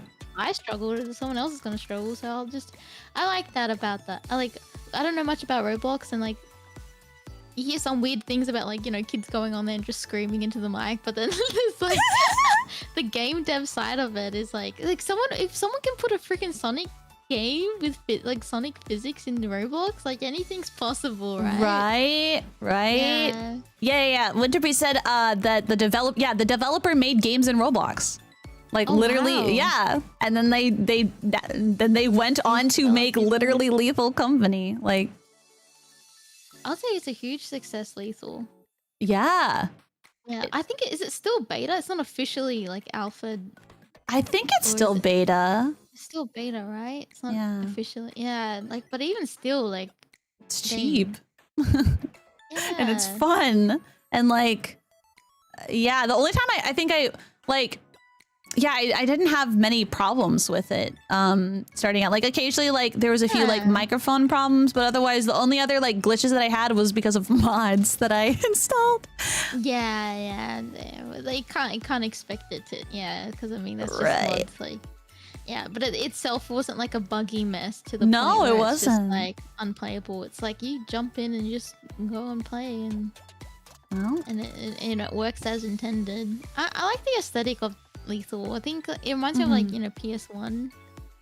yeah.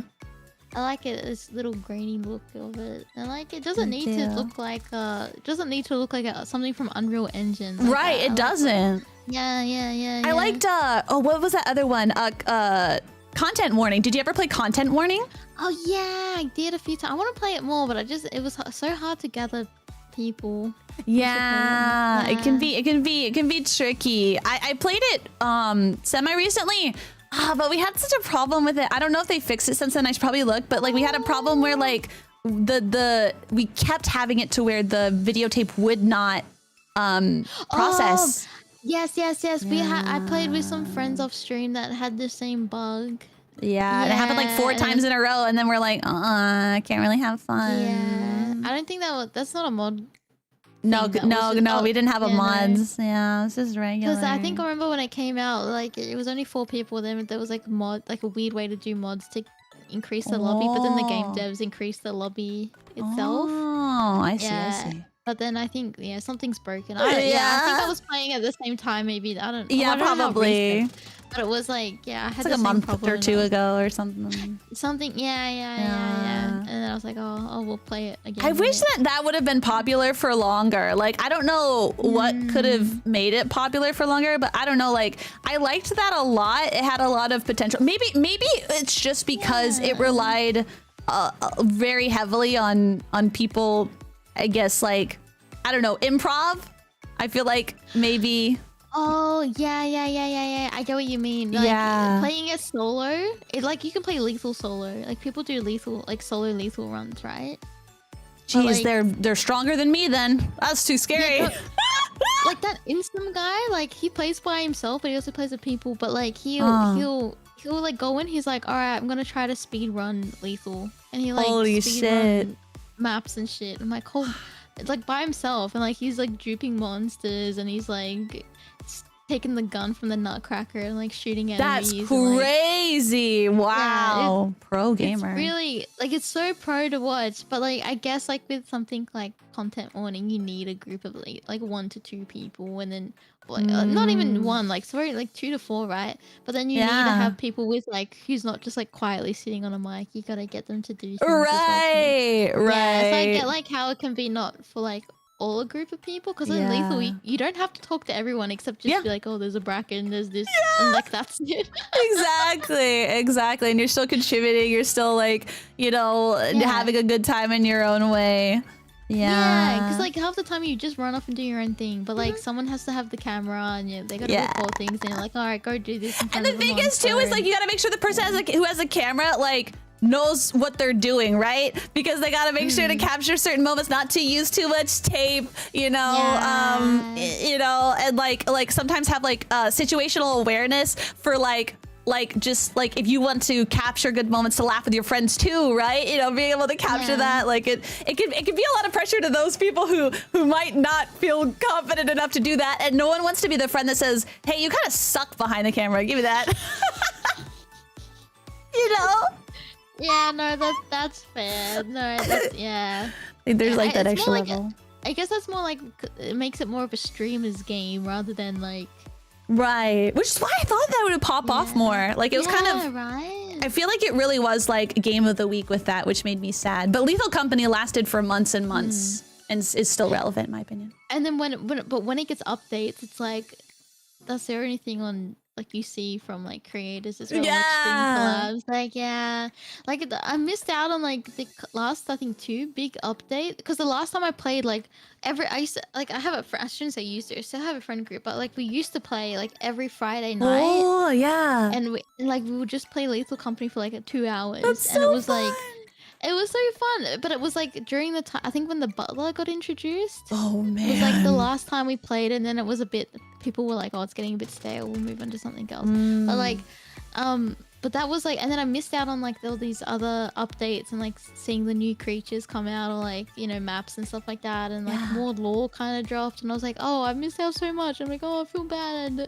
I wanted to experience this on stream with other people, and I'm like, oh no. But yeah, but then some streamers, like, I remember being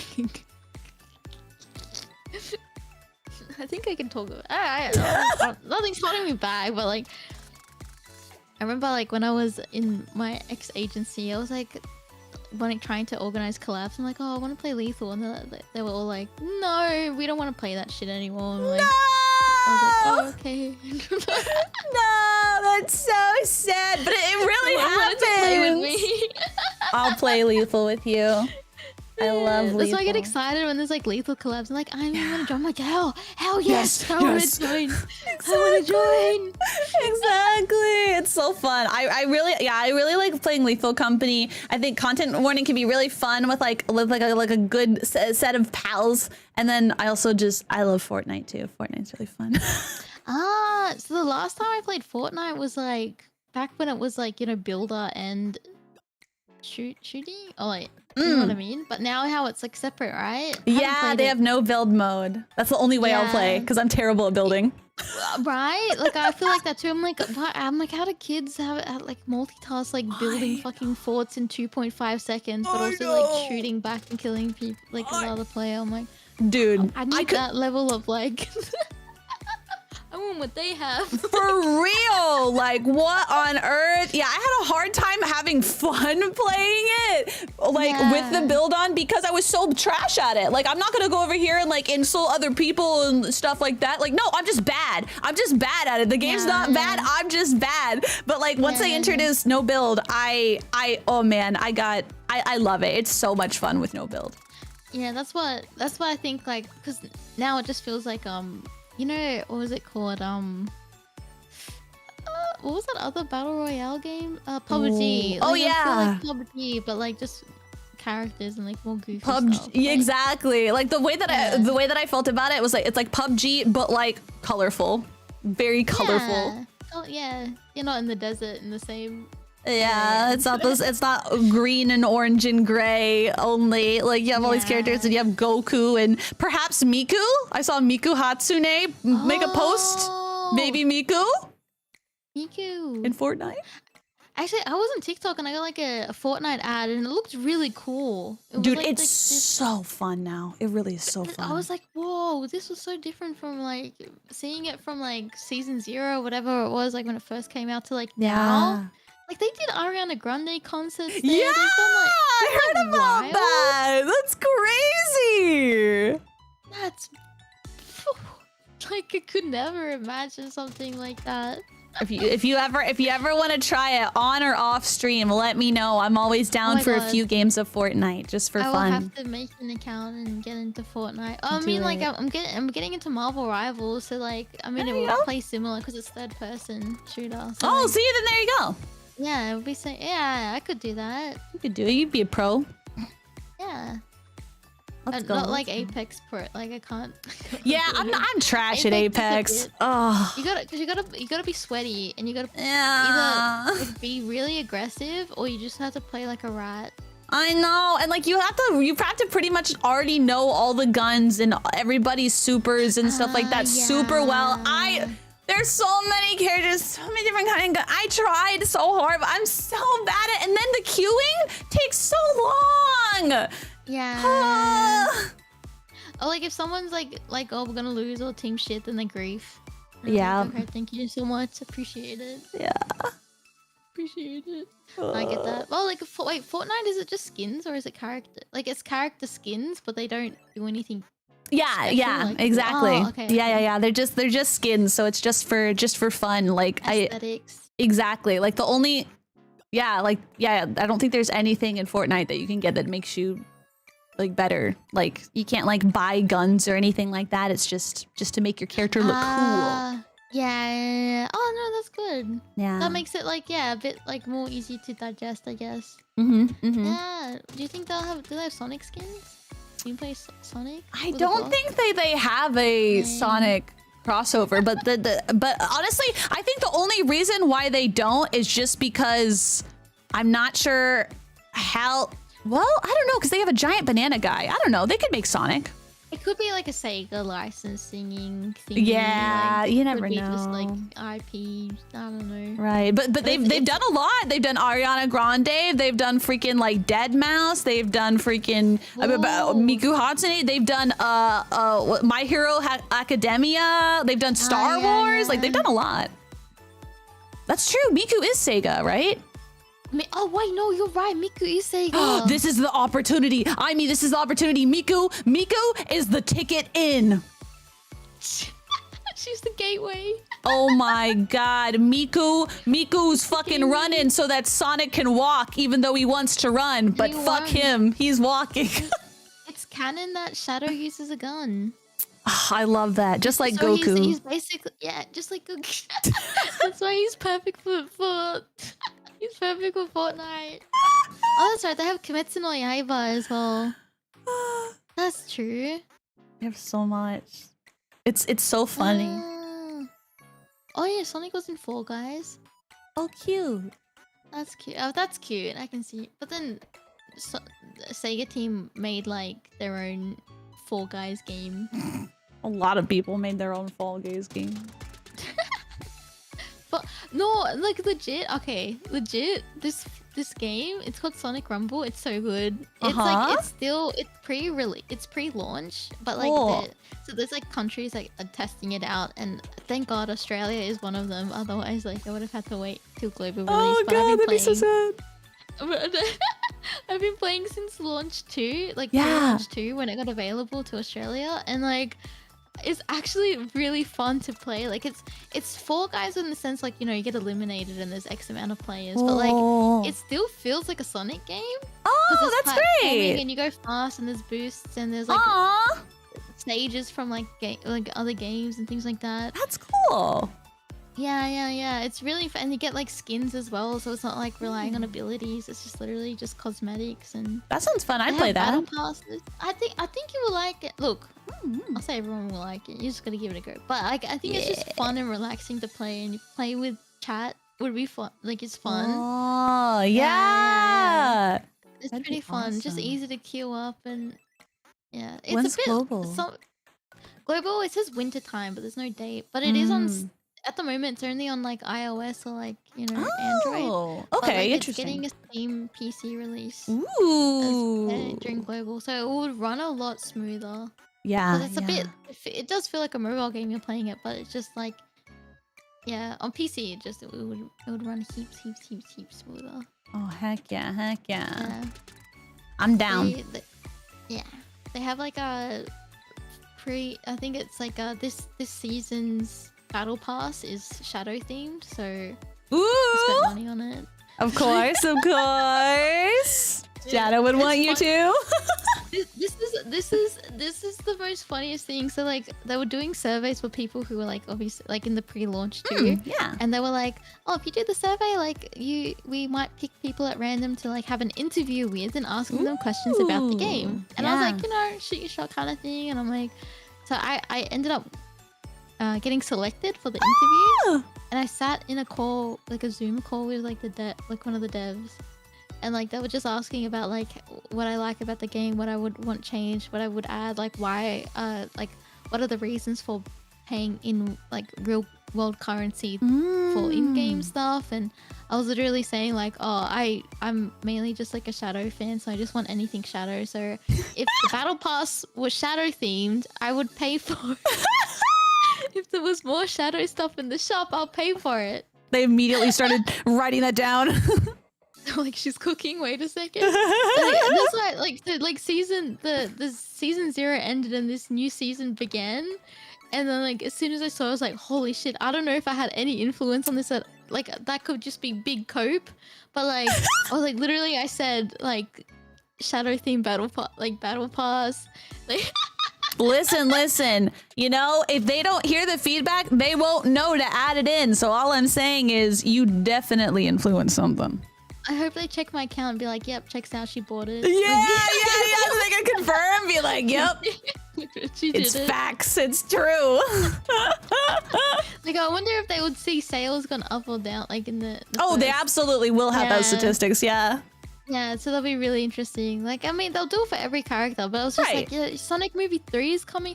That's the other thing I said. I said it would be cool to have like a Sonic Movie 3 tie-in. They're bringing out a Sonic Movie 3 Sonic skin. Yo, see, they listen And to I was you. like, You're cooking. They should just hire you. They should just hire you. Please take up, please. They should just pay you. Honestly, hire this girl. Yeah, it's for. She's cooking. I don't look. I don't want to take all the credit. Like, no, I'm not. I'm giving you all the credit. I'm giving it to It's you. full cope, I think. But like, I was just like things that I've said, and like I saw them implement some things. I'm like, oh shit! Like they really listen to good like feedback, and I was like, oh. They know Aimee knows. So they're listening I gave to them it. my YouTube account too. I was like, look, I'm a streamer. If you want to see me play the game, like, Dude, here's they my probably phone. actually literally aren't listening to you. They probably actually legitimately are like listening to you and they're taking your feedback. Like you've given them everything they need to be able to go and see if what you said is true and if you're talking about it, if you're like, you know, enjoying it and stuff, dude, they're keeping tabs. All right. This could be my Skibidi moment toilet. Oh my Skibidi moment. God. This could be my Skibidi toilet moment. Oh Sorry, my God. I've had an aneurysm. It's okay. It's okay. It happens to me all the time. Yes, this is your Skibidi toilet moment. It's happening. Yeah. It's happening. See, you were shooting your shot, and look at you now. I'm shotted. Can someone clip that, please?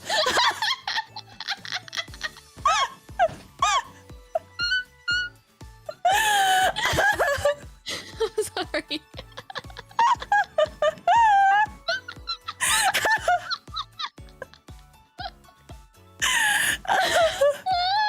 I'm crying.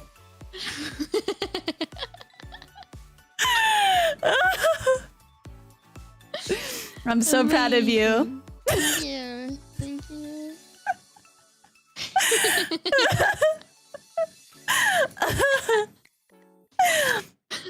I was like betting 50-50. I'm like, this could be really funny, or this could be like there could be a bad reaction. Well, you know what? You won that 50-50. Yeah, we win those, baby.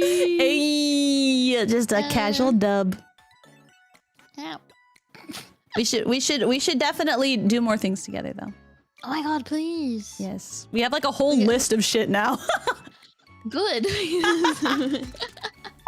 Real. Yeah. Nah, I love collabing. It's really fun. Like, Me too. I think it. Look, maybe you get it too. Like, I feel like VTubing community is like so huge. It's so saturated. There's a lot of people. There's a lot of like people to mesh with or like people to talk with. But then I feel like it's so rare to find someone like. I want to say everyone I've collabed with and talked with have been very pleasant, obviously. But it's like when you're on the same brain. Yeah. Length. The wavelength. Yeah. Wavelength. Yeah. Yeah. You keep adding on to it, and then I'm like, wait, no, that's right. Like the phrase. What am I saying? No, I know what you mean though. It's the same brain wavelength. Brain wavelength. Yeah. Yeah. And it feels like, oh, I'm not just like, I don't know how to say it without sounding a bit controversial. Like it doesn't sound fake. It doesn't feel fake. Yeah. You know what I mean? Yeah. That's just like people are, but it's just like like I've done collabs where it's just like it goes really well, and then afterwards you try to reach out, they're like don't talk to you back. I'm like, okay, no worries, it's cool. Yeah. I'm not trying to blackmail you into like, okay, if I doesn't talk to me after this shit. No. Sorry, I'm overthinking, but like, you know what I mean? No. I know what you mean too. Like here's my thing too. Like I wear like my heart on my sleeve. Like I'm a really bad liar. So like you would know if I'm not having a good time. Like, you know, trust me. But no. I understand. Like it can be really hard. And then like sometimes like to piggyback off of what you're saying, but like sometimes you do get in your own head. Even if you do have a good time, you're like, fuck, like what if we weren't actually having a good time and I thought we were having a good time, but we're not. And then like, and then sometimes they don't respond back, but like maybe you only tried once and maybe they just missed your message. And then you're like, fuck, this sucks. And like, I don't know, it's really hard to like find people that you can really vibe with because of one, like you hope that you vibe well. Two, everyone's so fucking busy, and also like three, like I don't know if you have anxiety like me, but like, you know, it could be hard to reach out and be like, I don't want to be a bother. I don't, you know, I just want to have a good time. But did they have a good time? Like it's so hard to for me. Yeah. I got you. I will articulate it for you. So listen, there are people that you vibe with.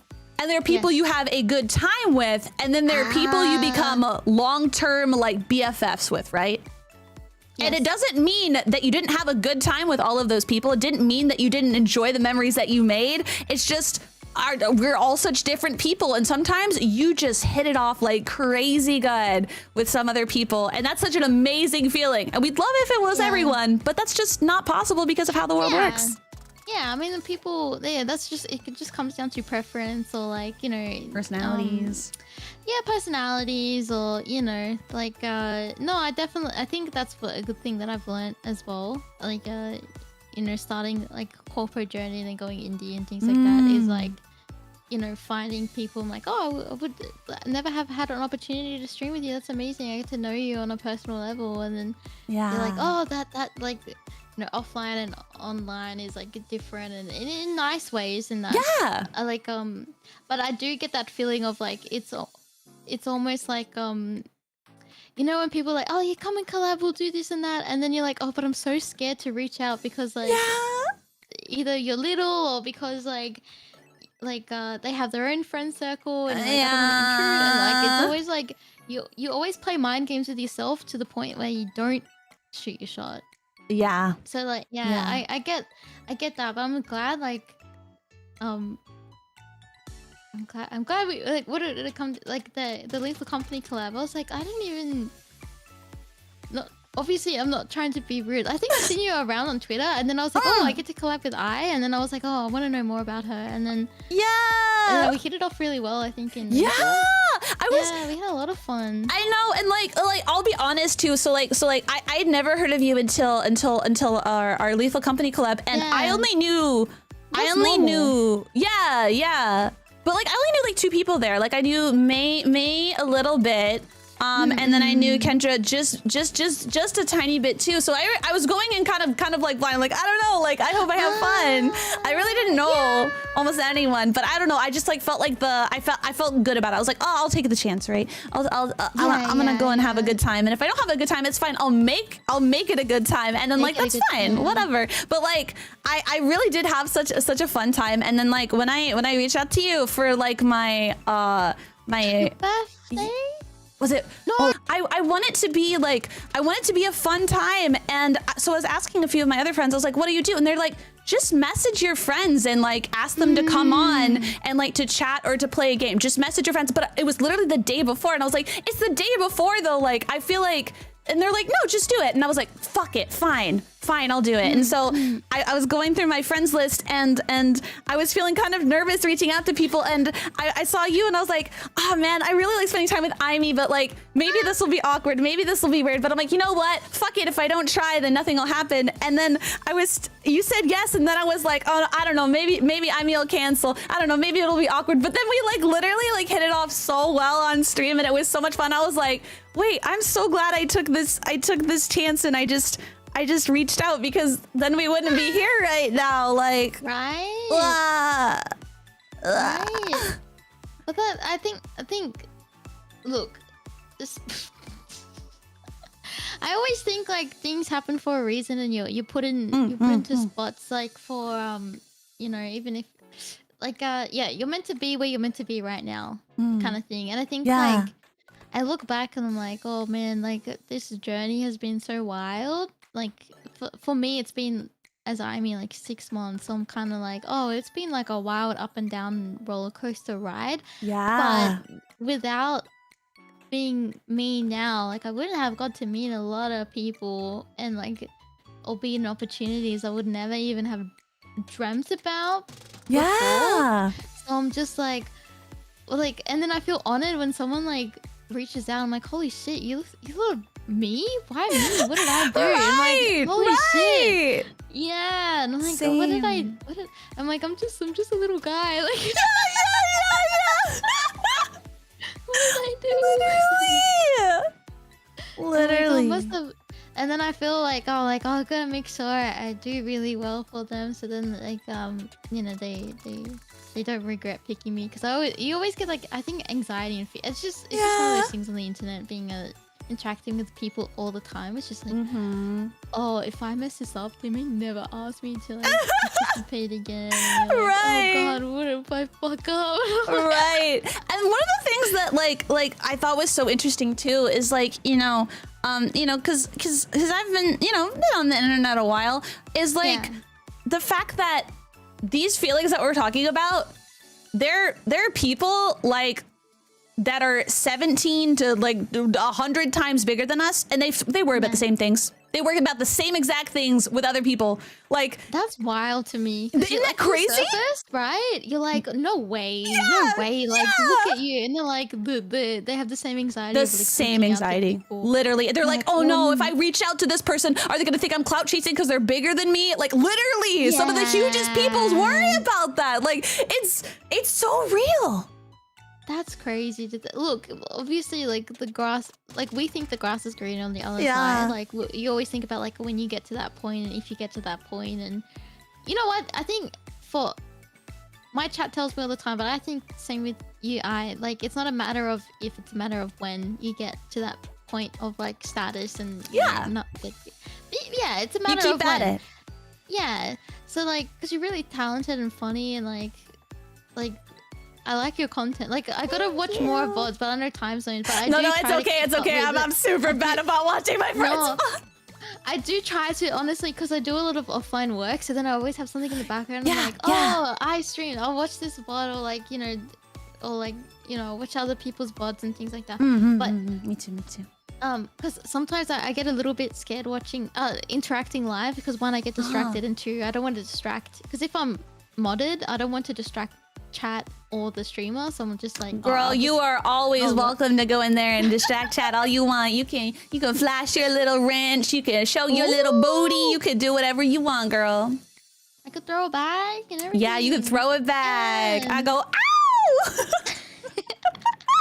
No, but I understand it. I also do the thing where I will get distracted as well. Like I have to be careful. Like the other day, I was watching Banana's stream, and she was.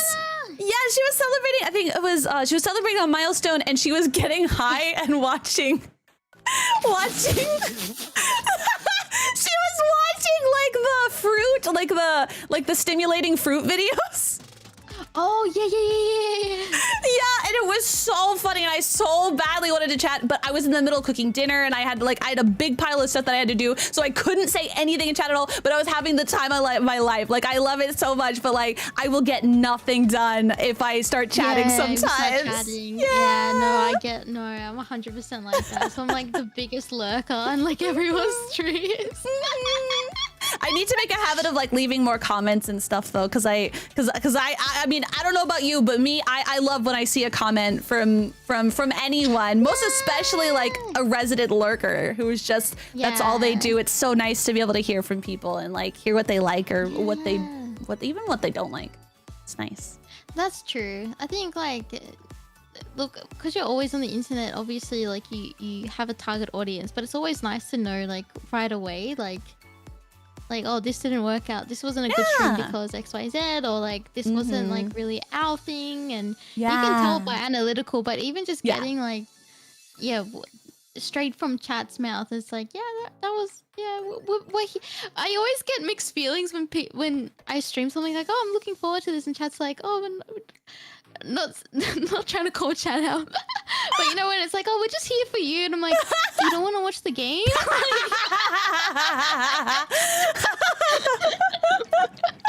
No, but I feel that too. Sometimes I'll have a game that I'm really looking forward to playing, and then I look at the analytics and I'm like, fuck, nobody wanted to watch me play this game. Like, but like it didn't feel like a bad stream. Like, and it wasn't, like a bad, whatever. But yeah, there's definitely the moments where they're like, yeah, just here for you. And I'm just like, appreciate it, but also like, weh. I'm like, because I really like Final Fantasy 14. It's like my comfort game. It's like my high end, because I do a lot of high end stuff in it. Like I do Savage raiding. Like WoW. It's kind of like like WoW sorry, I should have said it's an MMO RPG. So like I do a lot of raiding and stuff like that. And but like when I did stream a couple of raids, like progression raids, so it was like practicing the raids, the analytics for it was so bad. I was like, I don't think I'll do this again, because like because not everyone's into it, or like you gotta do like I mean, you can't really talk much while watching it, but it's just one of those like things where it's like you either watch like the really high professional raiders like in the top 1%, or like it could be, I don't know, like the expansion finished, so there wasn't much like story. It was just like raiding. So it was, I was like, yeah, this isn't for my audience, and that's okay. Even though there's like Final Fantasy players in here, but it's like it's like a very small percentage compared to like Sonic audience that were like, oh, you're playing this, Aimee? Like, you're playing Sonic game? Yeah, like, yeah. Okay, I'll play Sonic. Yeah. But see, that's how you're able to go through all those titles. You know, you get to enjoy the titles, and then also chat's like, fuck yeah, let's go Sonic. Yeah. Look, look, maybe it might be the same because like I'm really big into like, you know, content creation, and like my profession is like a content specialist, so everything is like around content. And I went in to, when I became Aimee, I went in going like, okay, I'm gonna go in with a strategy. My strategy is to be like known as like that, you know, Aimee who's really into X, like really into like that one thing that people will go to, and like I'll find something with really good SEO and like. And it was really Sonic. And it was Sonic because I was like, I'm already into it. I'm like, oh, and then I did research beforehand. I'm like, well, how relevant is this still? And like, do people still talk about it? And and it was so like, it was crazy, like the research on it. And I was like, okay, I think this is my target audience, but I have to be like, I don't want to freak people out when I first get into like my debut. I was like trying not to mention it just because I was like, I'm going to save this for later. Like, yeah, you know, and take it out of my pocket at a later date and like, you know, wow everyone. But then it accidentally came out during my debut that I like Sonic accident. Because I mentioned Shadow. I don't remember. And then everyone went, and then it just went crazy from, she likes Shadow, she likes Shadow, she likes Sonic, she likes... I was like, well, cat's out of the bag. And then it was after that, I was like, when are you gonna play Sonic games? When are you gonna play Sonic games? Oh, perfect. Not that I was, and then I was like, all right, well, my plan has started earlier than what I thought it was gonna be, and I thought I was gonna like a month in start playing it, but it was like, okay, second weekend we're playing Sonic Adventure 1. That's so perfect. I'm glad it worked out though. Like it. Right. It worked out, and like it's a thing you already enjoyed and you were wanting to get into too. So it's like a kind of like a double win. I feel like I've achieved a lot. Like because I have a very low self-confidence, so I'm kind of like, I don't think I'm gonna like be able to beat these games, or like are these actually harder than what it is? Like, what have I got myself into? Like, am I gonna disappoint everyone and be shit at this? And like, I'm not the best Sonic player, but I've completed like Sonic Adventure 1, Sonic Adventure 2, Sonic Heroes, Sonic Battle, Sonic Forces. What else have I played, chat? The Murder of Sonic the Hedgehog. We're playing now Shadow the Hedgehog. Well, we've done Sonic X Shadow Generations. So that's like what, 8 games? Yeah. And then, so like I've done a lot in a small amount of time. Yeah, 6. In a very small amount. That's crazy. At only half a year. Yeah. Well, like, I don't mind being like the Sonic girl, but it was definitely something I went in thinking like, this is a plan. And I don't know if you're like that too with content, or like when you, because I would think like you know, brain rotting and Skibidi. Because when I saw that you went to Skibidi, I was like, oh, maybe she's got the same mindset as me. I was like going in with like No, it was accident. It was an accident. Oh, it was an accident. Yeah.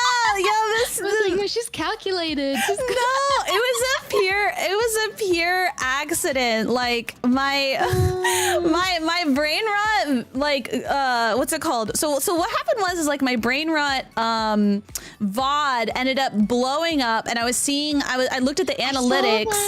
It's over 100,000, right? Yeah. And so I looked and I went and looked at the analytics and saw that people were coming in just for Skibidi Toilet. So what I did is I went and I put a timestamp just for the Skibidi Toilet stuff. And I wanted to see if I could increase like the analytics for that, if I made it easier for people to be able to find it. And I did. And so then I was like, I was already planning on it, but like the next week or whatever, I wanted to have a dedicated stream just to watching all of Skibidi Toilet, because I watched all of it except one episode, and I just felt like rewatching it. So then I did another live stream where I watched every single episode from right from the beginning, and now I understood a little bit more, all the way to like the most recent. and then that blew up like crazy because I had a ton of people like come in to see that stuff, you know, from the previous video and into that. And then people were suggesting I watched like spin-offs and stuff like that. And so then I was like, sure, I'll watch some spin-offs. And then it just kind of went from there. And I was like, you know, this is fun, right? And there's definitely like some balancing I had to do, you know, with like the community and everything like that, because as much as I like Skibidi stuff, you know, I don't want to alienate my viewership who are here for, you know, other stuff from the stuff that I was doing before, because I like that. Yes. And so, yeah, definitely there was a bit of like balancing and stuff like that. And like, I made some very specific choices when it came to what things I would or would not stream. Like I did like a Roblox stream, but I haven't done many of them on purpose because, you know, while there is plenty of adults in the Skibidi community, there are also a lot of children, and I don't want children watching my content. So I've had to try and not do content that tends to cater to children, because I don't want them watching my content, and instead focus towards more like mature themes that makes me excited about creating. Yeah, no, it's definitely a delicate balance, because I can see that with Sonic stuff too, where Oh, it's like, that's you know, true. I didn't think about marketed that. for kids, but it's like the whole fan base, well, majority of it is Or adults. adults that grew up with it. Exactly. Yeah. So, but the new fandom, like the younger gen that's getting into Sonic is like, you know, they're the young ones that are into like Sonic EXE or like, you know, those obscure kind of stuff. Yeah. Yeah, so it's like very it's that fine line of like making sure that you still you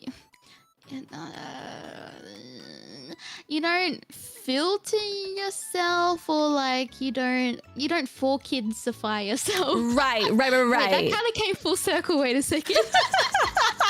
It's true. Actually came full circle. I'm telling you guys, Aimie's a fucking genius. She needs to make a podcast. No, it's my AI algorithm. It's in full swing. Yeah, it is definitely tricky. So yeah, it was not calculated. It just happened, and I was like, okay. So like it's interesting seeing my content. Like if you would have asked me like 6 months ago, I would not have expected my content to be half Skibidi toilet. But I'm not upset. I really enjoy it. I really enjoy the community. Honestly, like they're really fun. Well, I mean that's the best outcome. Yeah, because it would feel bad. Like the one thing that, you know, at the end of the day, like we can't be delusional. This is a numbers game, but it's also content that we also want to enjoy. Yes, and like we pick it for a reason. So like, it would feel so bad if you watched it and be like, "Oh, this is lame. I don't like this." Yeah. And then, but it's the most successful thing, and you're like, and it would feel bad, right? Because it would be that feeling of like, oh, it's not me that went viral, it was the content that I watched that went viral. Right. And I still kind of feel that way a little bit. Like sometimes like people congratulate me, like, and I'm just like, I don't know, like I just watched Skibidi Toilet, but I just watched this thing. But like no, like I try and be like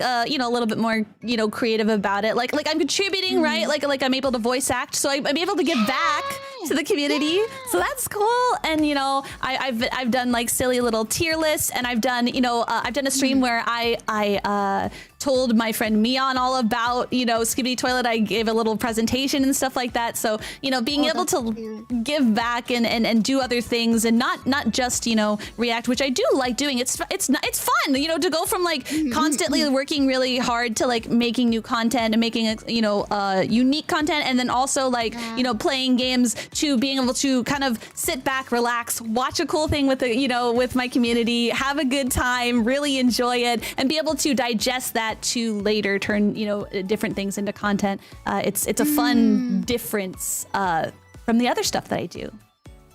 Yeah, no, I can definitely, I can relate wholeheartedly to that, which is kind of like, I want to say everyone that I know works really hard for their content, and but I want to say there's like a handful that really are so considerate of like, and calculated on what they do, and not to say like, oh god, now I'm like not trying to not validate people, but like I'm just saying like it's not just about like, you know, sitting in front of a stream and like just streaming for the sake of it. Like there's got to be like you gotta always have to have reason, and the simple reason could be I like this, Yeah. right? But like you have to then like think of the factors of like branching out of like how do I make it interesting, how do I make this fit my target audience, how do I like create content out of it, can this be clipped, can you know how do you make it different from what other people have done, so it doesn't fall into the void of what is YouTube algorithm, like, and then you got to think of SEO analytics and so like it's a lot. I don't like when people upload shit and it just goes viral, like, oh bro, what the fuck, like but like without like, oh, it's just random. But like when you have like, and I'm not saying that's not validating or anything like that, obviously, like when it happens it's really really good, but then then you can think about like, oh, how do I relate this to like, exactly. For example, I'm doing a watch-along series of watching movies, but the Keanu Reeves movies, because Keanu Reeves is Shadow the Hedgehog. Yeah! So I'm connecting it like that. Like, I'm trying to think smart. Of, like, interesting ways to like still do Sonic-ish content without always having Sonic on screen all the time. Yeah. So it's like trying to find like, the like what's like the 6 degree of separation kind of thing, or like that's so smart. Like I really appreciate, like, who else does it really well as well? I think, I don't mean to drop names or stuff like that, but I really admire, Stronny from Valor? Maybe she's like she's like the owner of the company, but she like she does streaming as well, but she's like everything she does is calculated. That's amazing. Like, I can't wait till like those YouTube channels that do like VTuber documentaries and they just focus on Stronny. Like, holy shit, breaking her down, which they would need like a 3-parter. Like, she's incredible. That's awesome. That's awesome. I like how her brain works because you can see it in her content, and like I see it. That's why.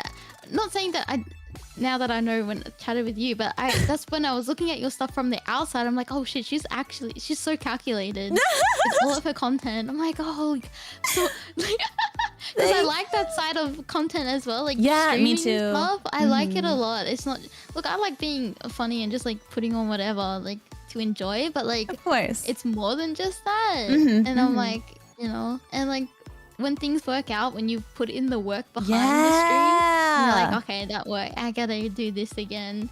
Like, it feels so good. Yeah. It feels so good.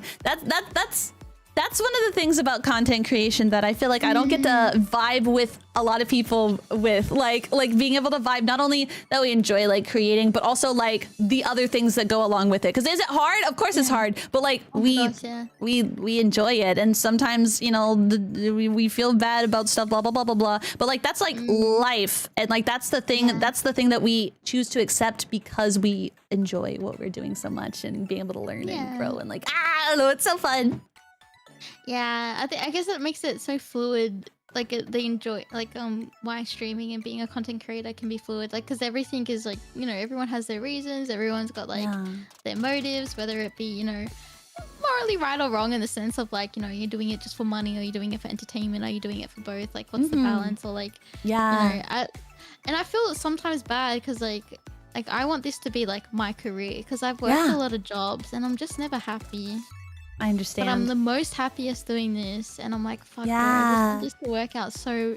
And I don't want my years of doing this be wasted and be like, oh, it didn't work out. And I don't want people to say like, I mean, I told you so, or like, oh god, and like, I've got parents that don't understand this stuff. So like, I got ethnic parents, and they're a bit like, they don't really get it. And I'm like, I want them to look at me like, oh, I mean, like. Yeah, because they're kind of like, I don't know what to tell people. They don't know what to tell people about what I do. They just say social media. So I'm like, I want them to feel a bit proud of me to say like, she's a YouTuber. right, yeah. That's I think when you the dream. Yeah, but turning your passion into like a career, I think that's the difference. Like, having fun versus having passion is like maybe the differentiator between like making something work as a career. But if you go in like, I'm gonna go viral overnight, I'm gonna be like, have $1 billion, I'm gonna be in the 1%, like Like, it's so delusional. Yeah, absolutely. And like people also often don't consider like the downsides that come with, you know, like having like that certain like status and stuff like that. And like, I don't know, like one of the things that like I've always tried to practice in my life is I look at like the upsides and downsides, like the best case scenario and the worst case scenario when it comes to any sort of job, right? Like for example, if I decide I want to go into dentistry, then I'm going to have to accept the fact that I'm going to see some really rotted, smelly, gross, pussy teeth. If I'm not okay with that, I'm not going to get into dentistry. I'm not going to get into dentistry, right? So like, you know, and the greatest thing is like, you know, you get to, you know, someone has a, you know, a dental problem and I get to help, you know, fix their dental problem and bring them, you know, no more pain. And I smile. Yeah, exactly. So I try and think of it that way and like try and think of like the best things and the worst things about it. And if I am willing to accept the bad things with a smile, then I know that, yeah. Absolutely. Whoa, I didn't even think about it like that. Like that I'm literally smiling ear to ear because I'm like, oh shit, that's true though. Because like I think people see like when you watch streamers or like YouTubers or VTubers, you always see like the glamorous side of it, like the connections, like the cool models, like the projects, but like you don't see like how taxing it is. Like mentally or like financially or like even socially. You know, socially, yeah. Like so you could say like the wrong thing or not even the wrong thing. People could take what you say out of context and then like twist it, and then there's drama or like, you know, if you know what like you could just like something, but because that something is associated with something negative, then you're like get shitted on for what, and it's like, oh fuck bro, like like there's all those factors to consider. It's not just like turn on the stream and that's it. Yeah. But it's yeah, it's pretty crazy. But I guess like I wouldn't have it any other way, honestly. No, like I wouldn't want the bad things, obviously. Well, but of course, if we had to choose, we would choose not the bad things. Yeah, like I don't want to be depressed and brain rot. Like I don't know. Leave the depression at the door. I'll take the brain rot though. Yeah. Okay. No. Okay. You know what? That's fair point. Give me some more Wheezy Waiter on TikTok. That's so true. But it's so true. Like the anxiety and depression you get with streaming is like crazy, and like people might be like, "You just stream. Like, why are you depressed? Like, you don't." You don't understand. But I don't agree with people when they say, you know, like, oh, content creation is like it's worse than a 9-to-5, because that's absolutely not true. Because I'd rather do this over a 9-to-5. I lived my life doing that other stuff. I'm okay if I struggle a bit. It's worth it. Did you stop? Are you doing this full time? No, I have like another job. It's kind of like adjacent to like content kind of stuff. Oh, okay, similar to me then. But yeah, this is all I do. Like what I do. Like okay, so like here's like some like backstory, right? So like when I debuted as I kind of decided, I don't even know if I've ever talked about this actually. No, I think this is my first time ever talking about it. Like when I debuted as I considered this was like my final try. Like I had basically accepted. Yeah, Me too. Really? Stop it. Yeah, no, go on, continue your story. I think it might be the same. Okay. Yeah, so I was like, you know, this was like my final shot. I was like, you know what? I'm gonna give it this last try. Like, if it doesn't work out, then like I'll just hang up this hat for good, and I won't ever do it again unless I just do it like casually, only as like a hobby, right? But I just enjoyed. I enjoyed creating so much. I didn't want to give up. So when I joined the company that I was a part of before, I was like, I'm gonna give it my all. I'm gonna work really fucking hard. I'm really gonna do it. And then like, I think I should like don't get me wrong. When everything fell apart almost exactly a year ago from now, It was definitely really hard because, you know, I kind of banked a lot on that, and I almost felt like I failed myself twice. But luckily, like, one of the things that I learned like earlier that year was that I really just love creating. And at this point, like, I don't mind if I have to hang up that hat and when I hang up that hat, because I love doing this so much. I want to do it as long as I fucking can. I will do it as long as I fucking can, as long as I can do it. You know, I'm going to reinvest everything that I do, and if it reaches a point where I can't anymore, then that's okay, because I made so many wonderful memories, and I'm gonna keep working hard and having fun and not worrying about being a failure, because I'm not a failure, because I'm here doing this and having an amazing time. Yeah. I think we were cut from the same cloth. No way! We've experienced like almost 1-to-1. That's crazy, bro.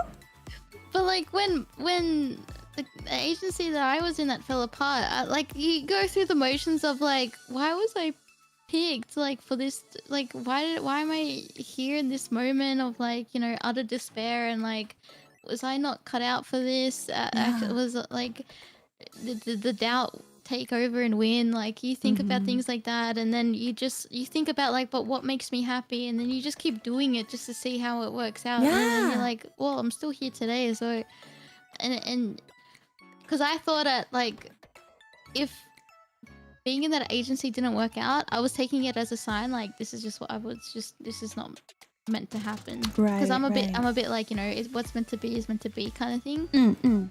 But that's not to hang up your hat and, like, it's not to hang up your hat and say like, well, I'm not gonna try, I'm just gonna let it happen.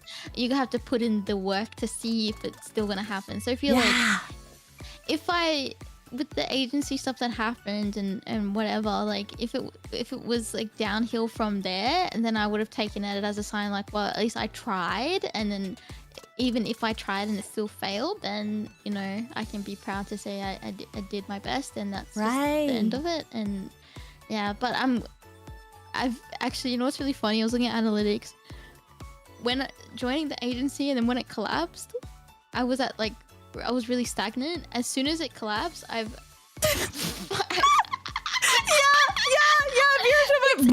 huge. It just keeps going up. I'm like, oh, what the fuck? Like, because then I felt like my whole goal before being Aimee was like, I want to be in corpo so badly. I was like looking at, you know, you obviously look at Holo Niji and be sure join that. You're like, I want what they have. Like, I want that camaraderie. Yeah, the camaraderie.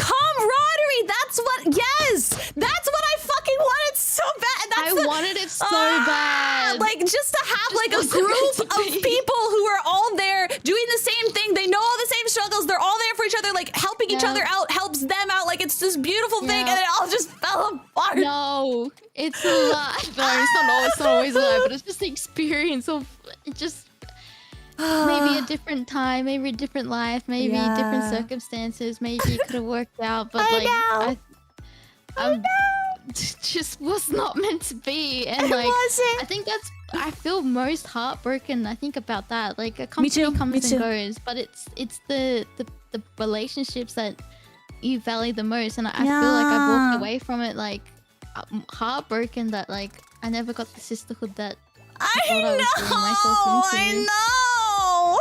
Yeah, which is wild, because like, even though there was like really bad things that was going on and that I was experiencing, and I kept having copium, I was just like, just like grin and bear it. Like, this is what it's meant to be. Like, this is right. Everyone's had different personalities. This is like, but then you realize like, no, this is really bad attitude to have towards another human being. Like, someone shouldn't treat someone like this. And you're like, oh fuck, bro. Like, okay, actually. Is this normal? And then you start like, and then you look at other people and like, no, like, the other people get along well. Like, why is it us? Like, what? So I think I was more sad. I didn't care about the company. I cared about like, I'm just more sad. It just didn't work out between. Yeah, which is, I think it's the same. Yeah, it would be the same. Yeah. I'm getting a raid. Hello, Lillian! Welcome, Lily, and welcome, Raiders. Hi, me. I'm Yummy Virtual Plague Doctor, and I'm here today with I. Hi, I'm Aishii Ai, girl from the year 4000, who is here to entertain and make memories with all of you. Yay! Yay! We're just big yappers. Yeah, we yapping. We yapping. Hope you had a good stream, Lillian. If you need to rest after stream or you want to come chill, please do what you gotta do. I understand. But yeah, we just yapping. Yes. Yes. Yapping. I'm very... Maybe that's why I feel very connected. Because I think when we were chatting in DMs before, I was kind of like, holy cow, I think it was with But yeah, it's like, yeah. But now I think like, no, I think I don't have to be in corpo. Because there's all this corpo talk now. Sadly, a lot of corpos have dissolved I this know. year. A lot. And it's just it's just the ebbs and flows of, you know, businesses, and you know, if you're not turning a profit, it's just not work out. Yeah, and it's not. I get it doesn't reflect the talents. It's just the business, and yeah. But I think about like, oh, do I miss being in corpo? Do I want to go back to corpo? And I mean, the stability of it would be nice, but is it really stable?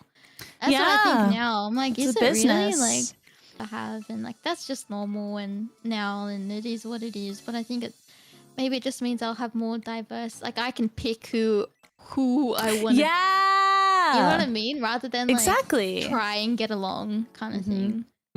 Yeah. So like, I think that's probably maybe this is the outcome it was meant to be. Like yeah, I might be indie again, but maybe I'm at the most happiest now. I'm not stressing about like the image of a company or like or what other people are doing. Or yeah, or like that. Yeah.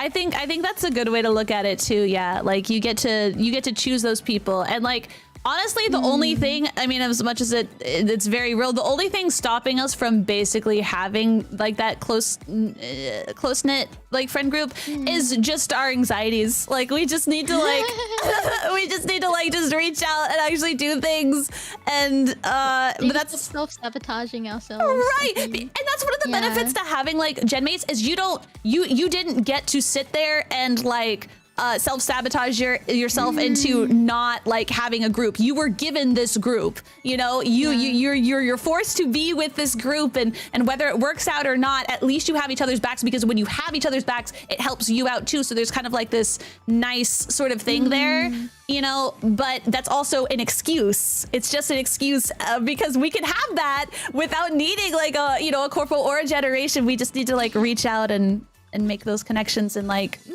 with the people that you know, like found family. Yes, like the same thing, right? Yeah. And I think I appreciate that a lot more thinking about it, because I think like I'm not sure about with you, but like I feel like I never got closure at all after things went south. And I'm just like, and I did push myself away, but it was because I think I was hurting so much. I'm like, I've been like, I got done pretty dirty, and I was like, you know what, like they clearly like, look, without like, it's old news now, but whatever. But like yeah, I just feel like I never got closure. I never got like you know, sorries for where they were due and things like that. And I think because of that, I feel like I still feel like I have this hole inside me. Yeah, and I'm just like, I don't know how to feel it, because like at the end of those days I just sit in front of my PC and I'm like, I feel like so shit, and all I can think about is like the what ifs, or like what should I have done differently, or like things like that. And so or like maybe I could have handled things differently in a way where I protected myself, or maybe I should have been the cold person where I just looked after myself. Then would I have been happy with that image? Or and I'm like, you know, no, but like, yeah, I definitely feel like I still have this hole inside of me, and I will never get the closure for it. And you know what, maybe maybe to fill it up, I just need to accept that there's no closure, but maybe I can fill it with the people that I find along my journey that want to be there for me too, as much as I want to be there for others. Maybe that's what it is. Yeah, I think you have a good mindset, because I think one of the things that like I learned, like, you know, throughout like therapy and stuff like that is just like is being okay with not having closure. And that took me a while, like months to even accept, because it's just like, yeah, sometimes you don't get closure, and sometimes yeah, like you just accepting it, because I had to, I got to a point where like I had to accept it, but then I also realized when I was like, and this isn't related to my corpo, but just like experiences that I've had in my life. There are times where other people were very, very, very cruel to me and demanded closure from me, and to give them closure would put myself in more pain. So I decided to not give them closure, and I decided to go my separate ways and completely distance myself from them. And then I realized how good that was for me, and like how like them not having closure isn't my problem. And that I think made it easier for me to accept not having closure, because I'm like, you know what, like as much as it sucks to not have closure, you know what, like no one owes me anything, not even an explanation. So you know what, like I will, no matter how long it takes, it could take 6 months, it could take a year, it could take 2 years, it could take 3 years, I will just accept that things are the way that they are. And some days I'll fall and I'll scrape my knee and I'll be sad about it and I might mope about it, but you know what, I'll pick myself up at some point in the week, and you know, yeah. I haven't even considered that, and maybe that's my bad for not thinking about, like, you know, there's the other parties involved too, and they're not obligated for anything, and I'll never ask for anything, kind of thing. But like, yeah, to think about, like, you don't have to have closure to move on, you just have to accept that it is what it is and move on, and that you're probably better off without it anyway. Because what are you gonna do with it? Right, I guess if you right. think like what? Look, in an ideal world, you get closure, you close the chapter, move on. Yeah, yeah. Right? Ideal world, but it doesn't work like that. So what do you, like with you saying that, now I'm thinking like, okay, what do I do? Just keep doing me, and like maybe prove that, like, yeah, I am worthy and I'm capable, and like maybe it's like if I succeed really well, maybe I don't know, maybe I just need to focus my intention, like not intentions, what's the word, like focus my energy onto like myself rather than thinking about the what ifs, and that's probably the closure I'll end up finding. Yeah, maybe. And I would definitely say, like, definitely give your space to like grieve. I think grieving is a very important process. Or a very important part of the process, because like I feel like it's harder to move on and it's harder to accept things if you stop yourself from feeling that grief, from being upset, because that's natural. True. It's real. It's real to be upset, angry, frustrated, you know, sad, hurt, heartbroken. It's totally normal to feel those ways, and if you push it down, then it's just gonna come bubbling out later. Yeah, I think that's maybe what's kind of happened, because like when shit was hitting the fan and the company was closing, and there was other stuff happening in the background that was like not nice stuff, but like I felt like I think I started to disassociate when I realized like no one's really got my back, kind of thing, and I think when I started to disassociate and things started to hit the fan, I was just like, you know, fuck it, whatever kind of attitude. Like I've not experienced this, but it reminds me of like those videos that talk about it, like, you know, when like when your girl stops, when your girl or your boyfriend stops like has fallen out of love with you, and you can see this, and like they're just kind of like there.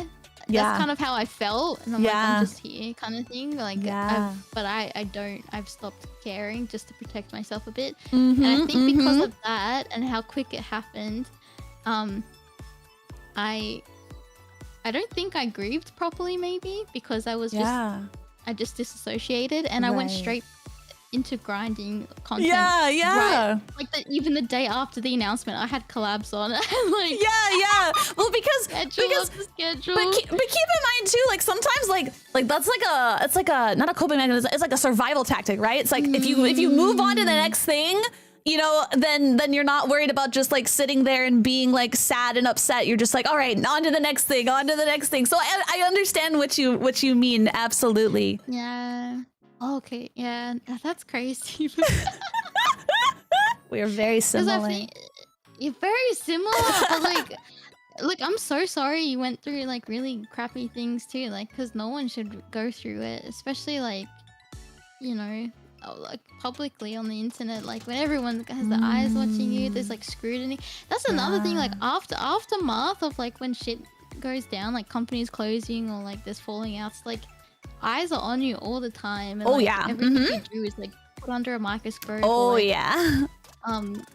Speculations get made and things like that, and you know it only takes like a rumor to you know catch wind and start a fire kind of thing. So like it's not like that does its own mental toll, but it's like crazy when it's like yeah I get Yeah, it's so rough, but hey, you know what? We both made it through. You know, That's true. we're better now than we were before, and no matter how long it takes us to feel better or feel 100%, or even just go throughout our feelings, like we're gonna get there. And you know, the fact that you are still here and you're creating and you have this wonderful community here and you're able to do so much is honestly so amazing. So I hope you give yourself the credit at the end of the day, because you deserve it.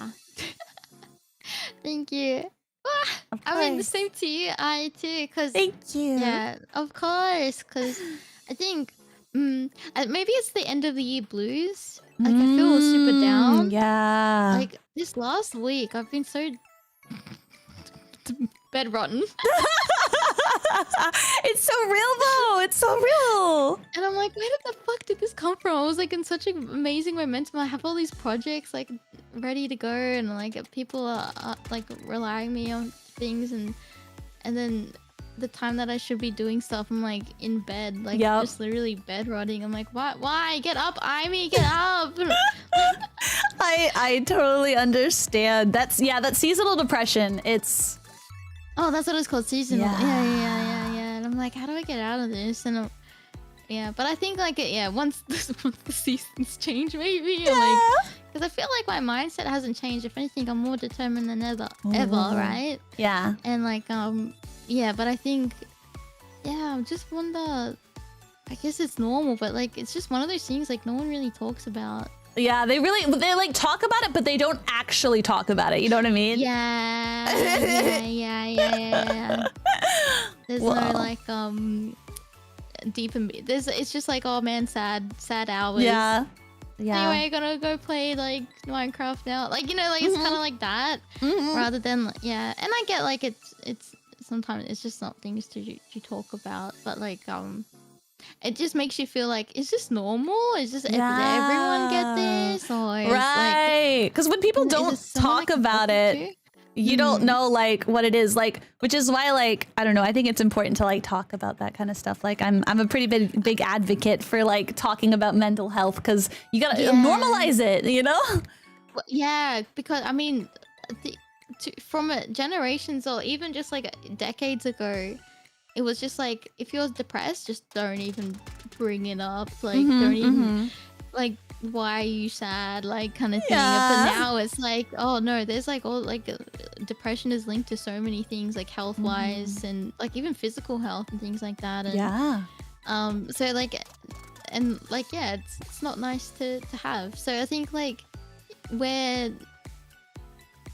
your mental is like strained a lot, and then people, it's almost like one of those taboo topics, I think, in the industry. Yeah, but like but you do get advocates, obviously, that are vocal about it, and I get it. It's one of those things that, you know, everyone's here for a good time, and you're meant to vibe. But I think like I get scared to reach. I'm like, I want to talk to someone about how I'm feeling, but I'm scared. Like I pour my heart out, and then they'll turn around and say like, well, sucks to suck, I guess. I know, I'm so scared of like stuff like that. I'm like, how do I like talk to people about like right. I totally understand. Or like you'll sit there and you'll listen to a friend, and then they'll be like, let me know if you know like you could rely on me or whatever. But then you're like, I know that like I was okay with that, but what if like they're just saying that to like be nice and you don't actually want to, and then you feel pressured to actually talk to me. You know what I mean? And yeah. That's why. That's why. And then you bottle it up, and you're like, I'm fine, I guess. And then you're bed rotting. Yeah, and you're on your TikTok for the 6 hour. Mm-hmm. I have been there many a times. Yeah, but I bring it up not to like have a pity. That's the one thing too. I hate like making it look like I'm having a pity party. No, but you're normalizing it. You're saying, hey, yeah. I deal with this too. And so many people can relate. Yeah. Like, I want to be a happy-go-lucky, bubbly girl that, you know, has the sonic brain rot. But then sometimes I have the bed rot. And that's okay too. Like, I feel bad because I feel like it's always on my mind. And then I feel like, I hope this doesn't translate into my streams. Or it's like, oh, Aimi's just, you know, the sad girl. Like, you know, I do not. I've never perceived you as the sad girl, if that helps. Oh, okay. Never, not even once. Okay, I'm glad. But it is normal to be sad. So. It's normal, but yeah, I guess it's how you deal with it. It's like coping mechanisms, and I feel like Also, you're the one living with it too, so I feel like if you perceive yourself as like the sad, you know, being sad, or you're worried about being sad, is probably because you have to feel that every day. Yeah. That's true. Look, and then you know, but with this feeling, you know, when you get over it, you wake up and you're like, why the fuck was I sad and bed rotting? I've wasted so much time. Like, I gotta kick my butt into gear now. Like, what the heck? It always like that rotten cycle. Yup. Yeah. Yeah, I understand that. It is what it is, but it's not because. I don't want to put pressure on you, but it's like, oh, now I know I have Ai to talk to now. Yeah. Let's chat about stupid stuff. Let's chat about whatever. We can bed rot together. We can play games together. We can do whatever. You're my new best friend. I mean, what? Yeah. Ooh. See, now the pressure's on you. Peer pressure on you. Yes, please. No, I have to know what you signed up to. hey, yo, I'm here for a good time. Let's go. Aimee and I. Yeah. Don't worry. I got you. You can also just like ask me a question. I'm very straightforward, and like I said, I'm a bad liar. So if you're just like, am I being annoying? Then I'll just be like, yeah, a little. I mean, I won't say it like that, but I will. But I will be honest with you. I don't like it when people lie to be convenient for the other person. Oh my god, no. So annoying. Ew. No. I know. No. It just makes your anxiety worse. Ugh. Yeah.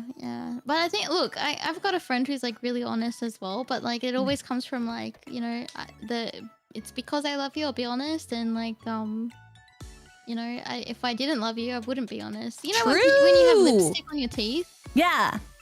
And you have that one person that tells you, but you've been talking to someone for 30 minutes and they don't have the balls to tell you. Yeah! It's like that. Like, I'd rather someone tell me like, Aimee, like, you know, I'm like, oh shit, all right, I didn't realize that, thank you. Right. But then, being in an echo chamber, or being in like, you know, being around people that you know that don't care for you genuinely, but like they're just there for like whatever reason, if it's, you know, cloud chasing or convenience, or like, or because they feel bad, they feel like they have to be there. Or they feel bad, or they feel like they have to be, or whatever, for whatever reason, like, but then like when you get someone who's like, Aimee, you got lipstick on your teeth, or like, Aimee, I see something that you don't see, and here it is, and like, oh shit, I appreciate that 100 times more. Yeah, absolutely. Because like the thing is like, as much as it would suck to, you know, hear, like, let's just use a random example, right? Like say I said something that hurt your feelings, right? As much as it would suck for me to hear that I hurt your feelings and that I would feel bad about that, I would feel much worse if I knew that you were stewing on the fact that I hurt you and you weren't sure to tell me and you didn't want to make me upset or whatever, and you were stewing on it, and then that, you know, ended up, you know, breeding some resentment, or, you know, you just, you know, it ruined your whole day, and you know, because, you know, I didn't know that I, you know, hurt you, and I would never, you know, like, want, and I hope that, you know, the people that we interact with would never hold it against us to tell, you know, for us to communicate those things either, because at the end of the day, like, we want, you know, each other to be happy and to feel safe, but we also need to advocate for ourselves as well, you know, at the same time. And so honesty is the best way to do that, because a temporary hurt is much better than a long, exasperated hurt because we are too afraid to hurt the other. Yeah, no, that's true. I think if you respect the person a lot, because I would say I respect you a lot. We don't know each other for that long, but I want to say, like, I respect you a lot. And same. Like, if it came down to, like, you know, accidental, like, oh, this was like a passing comment, but it kind of hurt my feelings, like, because I respect you, it's like, well, why wouldn't I let you know that? Right. But like, and I think that means, like, if you think someone's going to react in a way that is like a negative, or like you know, flipping it back on you, like oh, sorry that hurt you, but it was just a joke. Like, you know, like, all right, I'm not meant to be friends with you, bro. Exactly. Like there's so many people who avoid having this conversation because they're like, well, what if they're angry at me for bringing this up and they blame me? It's like, okay, well, then there's one of two things. Like, literally, it's like, if they're angry at you, then it just goes to show that they're not a nice person and you're not going to vibe in the long term. So you're actually saving yourself so much trouble, right? Isn't it such a weird feeling when it clicks in your head, like, oh, I thought, oh, I guess not. Okay, well, okay, I won't do this again. Like, yeah, but like, I don't know if you get it too, but when you like, luckily I've been having this problem less and less now. Oh, good. Yeah, but like, now I have the opposite problem where like, whenever I, like, you know, tell a friend, like, hey, like, that thing that you did, like, it really hurt my feelings or whatever, and they're like, oh my god, I'm so sorry, that was not my intention, like, let me explain, like, what I was trying to do and everything like that. And they're like, I'm so sorry I hurt you. I sit there, like, I have whiplash. I'm like, wait, you actually care? You actually care about how what? Are you sure? Are you not just saying that? Like, what? I'm like, not used to, like, actually having good people. No, it's true though. But like, maybe before it's like, oh, that's like, it sounds like a you problem. Yeah, like, so used to that. Yeah, you're used to it, so you expect that reaction. But then when you get something different, you're like, oh, no, how do I react now? Yeah, like, yeah. You're do like, I say sorry? oh shit.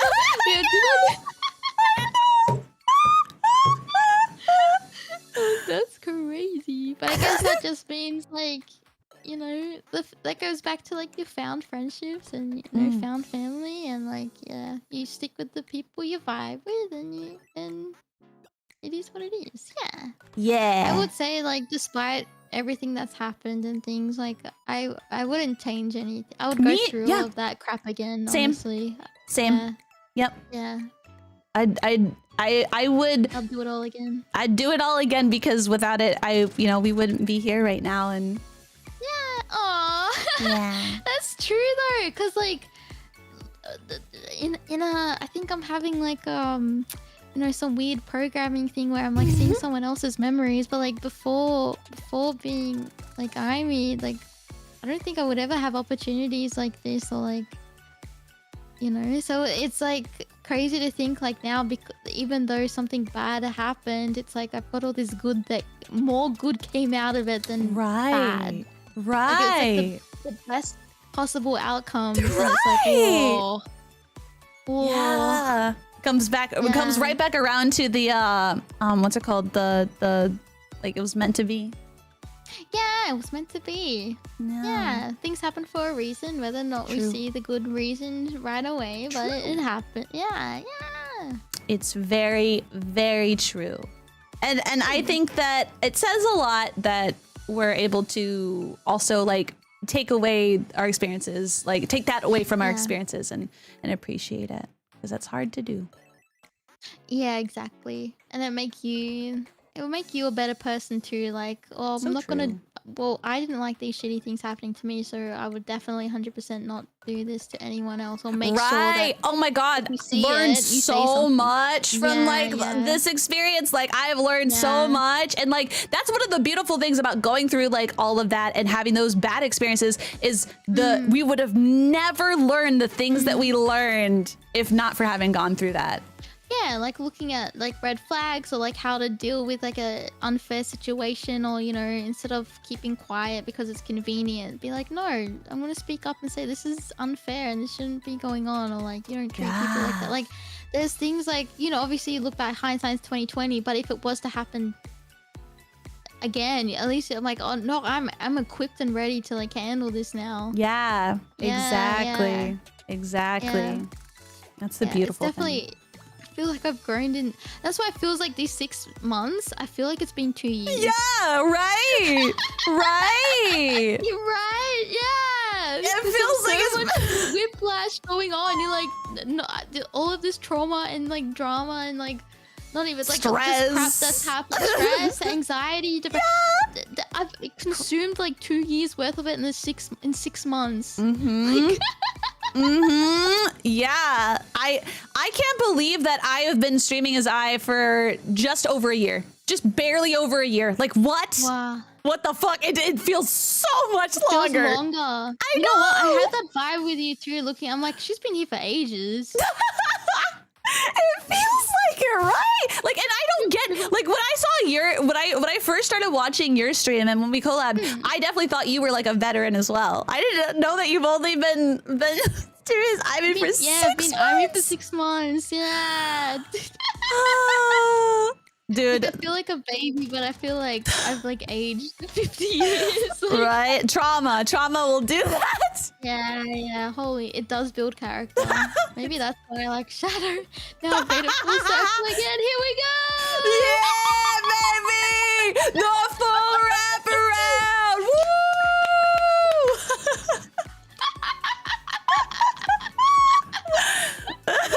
Oh my god. We need to start a podcast. For real. Thanks for coming to episode 1 of the I and Ivy podcast, guys. Yeah. Name pending. We gotta find something clever with our names. We can do it.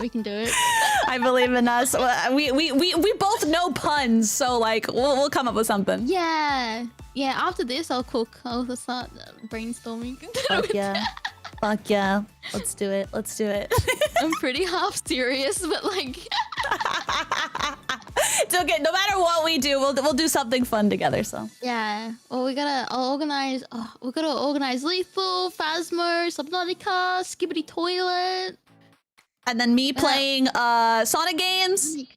Yeah, I'll get you. I'll help you with Sonic Adventure 1 because I think that's a good introduction to 3D Sonic. Hell yeah.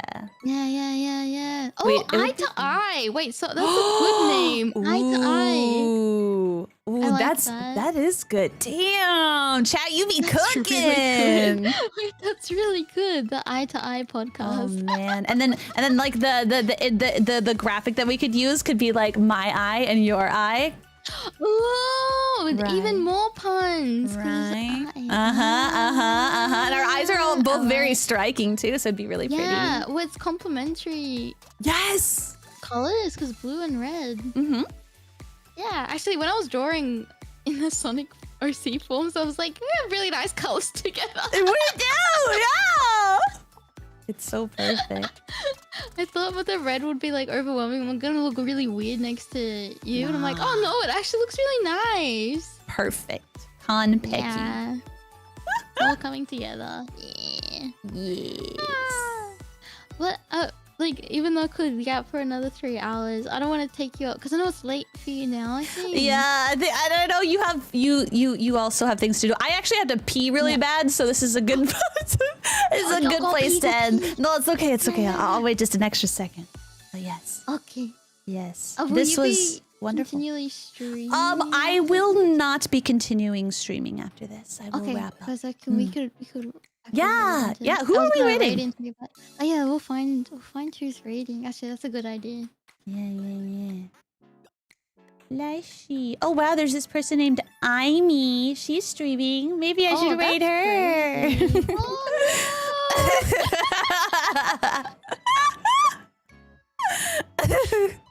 Oh, I think this other cutie, Who? I only know a person named Aimee. Oh, I see. Yeah, there's a few So people. hard. Do you get like this? You're like, oh my god, I don't know who to pick, and then if you pick, like and then I overthink on who to pick, and then I'm like, oh no, I know, they stopped streaming. I know. Like, ah. I definitely do. I tried to make it easier on myself. What I'll do first is, since I stream on both Twitch and YouTube, I will always go to Twitch and YouTube, and then I'll see like, okay, is anyone multi-streaming? Because if someone's streaming on both, I just raid into like one of them, so I make it easy. Yeah, that makes a lot of sense. Yeah. Yeah, but then if no one's like multi-streaming, then I'm like, fuck. Then it becomes harder again. No, that's definitely that's very true. I look, I haven't experienced that, but I can imagine like, oh god, you gotta like have two chats up. There's two people talking to you, and you're like, yeah. That's yeah. Are we following people in the same? Let's see. Well, I know that Sin's still doing her who's also a part of the company that I was part of before. She's my friend. Yeah, Sin, she's doing a subathon right now, and I know that she's also multi-streaming. We don't have to do someone who's multi-streaming. Oh no, we can. We can. Wait, can you link her so I can? Yes. Oh my goodness, thank you. Here you go. This is her. A friend of Ai's, a friend of mine. I love Sin. She's been cooking on some cool stuff lately too that you guys might be looking forward to, that I might be a part of. I'm not gonna say what it is, but it's exciting. There's some cool stuff cooking. Well, we have to stick around then. Yes. Do it. You know what? I'll use this opportunity, guys. You guys should subscribe to me on YouTube and follow me on Twitch. On Aishii Ai, or on YouTube. I'm Aishii Ai VT. Check me out. What do I have coming up? Oh, I'm gonna do a Christmas thing, Christmas karaoke maybe. Yeah, that'll be fun. And then if I have time, I want to see if I can do another DJ set before Christmas, sometime early next week. We'll see if I have time to go over my set list, but yeah. That's exciting! I need to make sure that I tune in as well. I'll try not to. I won't try to be a loner and lurk. I'll try to. And if you do lurk, that's okay too, because I understand. It's just more like, I don't want to distract you while you're doing your thing. I just want to vibe. I so feel you. No, I appreciate always seeing you. Grab. Oh no, you too. Today was meant to happen. I know, like I should be honest. Like the other day, like I had to like, reschedule our collab because like I wasn't coping very well. And I was a bit busy with work and things like that. But like, I think like maybe it was just the right thing to do. Like obviously, I didn't want to cancel. Obviously, canceling was not even in my mind. But like, maybe it was meant to be like today rather than yesterday for whatever reason. And maybe and I don't know why. Maybe it was just I'm in a better mindset today now. And actually, you've motivated me to kind of get out of my brain and my bed rot. So. Aw, yeah. I'm glad. Well, I'm proud of you, and I'm proud of you for making time for yourself yesterday as well. I do not mind at all. I'm glad that we are still able to make it happen, and maybe it was meant to be. Yeah. I don't know what reason there is, but I'm sure there is one. Yeah, I don't know. We'll leave it up to the universe. Yeah. There's a reason. Sometimes we don't need to have a reason. It just is what it is. That's so true. You should definitely promote yourself though to my community. Oh, is it okay? Goodness yes, gracious. Please, Okay. please do. Yeah. Well, I'm I play Sonic, and I do have a cover coming out this month. Oh my gosh! I don't know how many covers it is. I don't remember, but it's a cover coming out that is pretty special, so I really like it. But it's gonna probably come out in 2 weeks because I'm gonna be making the video for it. But then also I got back something else which is ready for next year, which is going to be ready for a new outfit and a cover song coming out at the same time. So if there's something that you're interested in, please do like, subscribe, comment below. Do it! I put Aimi's links in the chat, and also if you guys are watching on YouTube, they are in the description as well. I've also done the same on mine as well, so please make sure you sub to I, otherwise I'll be knocking on your door, coming down your chimney, and it's not Santa, it's me going on your computer and subscribing to yeah, I, and then scolding you for why haven't you subscribed yet? And we can't have that. We can't have that. So you guys better just do it. You want me to break into your house and subscribe to I for you? Yeah, but my chat will say yes. But see, what if they have something suspicious open in their tabs? Come on, chat. You don't want me to see that. Search history and your group chat messages if you don't subscribe to I. Damn, that's dangerous.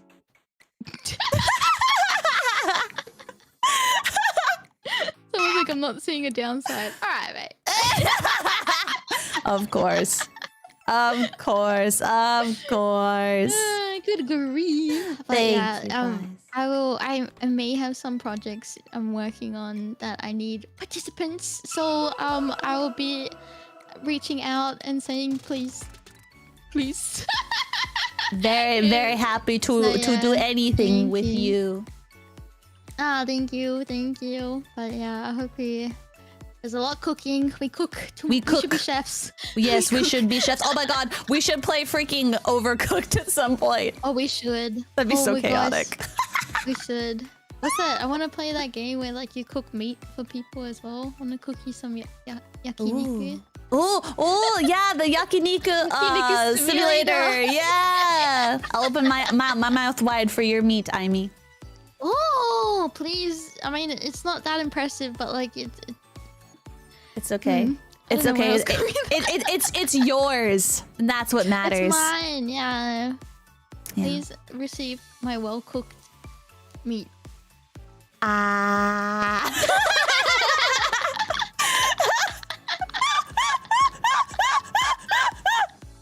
Two peas in a pod, these two. Yeah. All right. Before I piss myself. Okay. Oh my gosh, go piss, girl. Go piss, girl. Okay. Bye, everybody.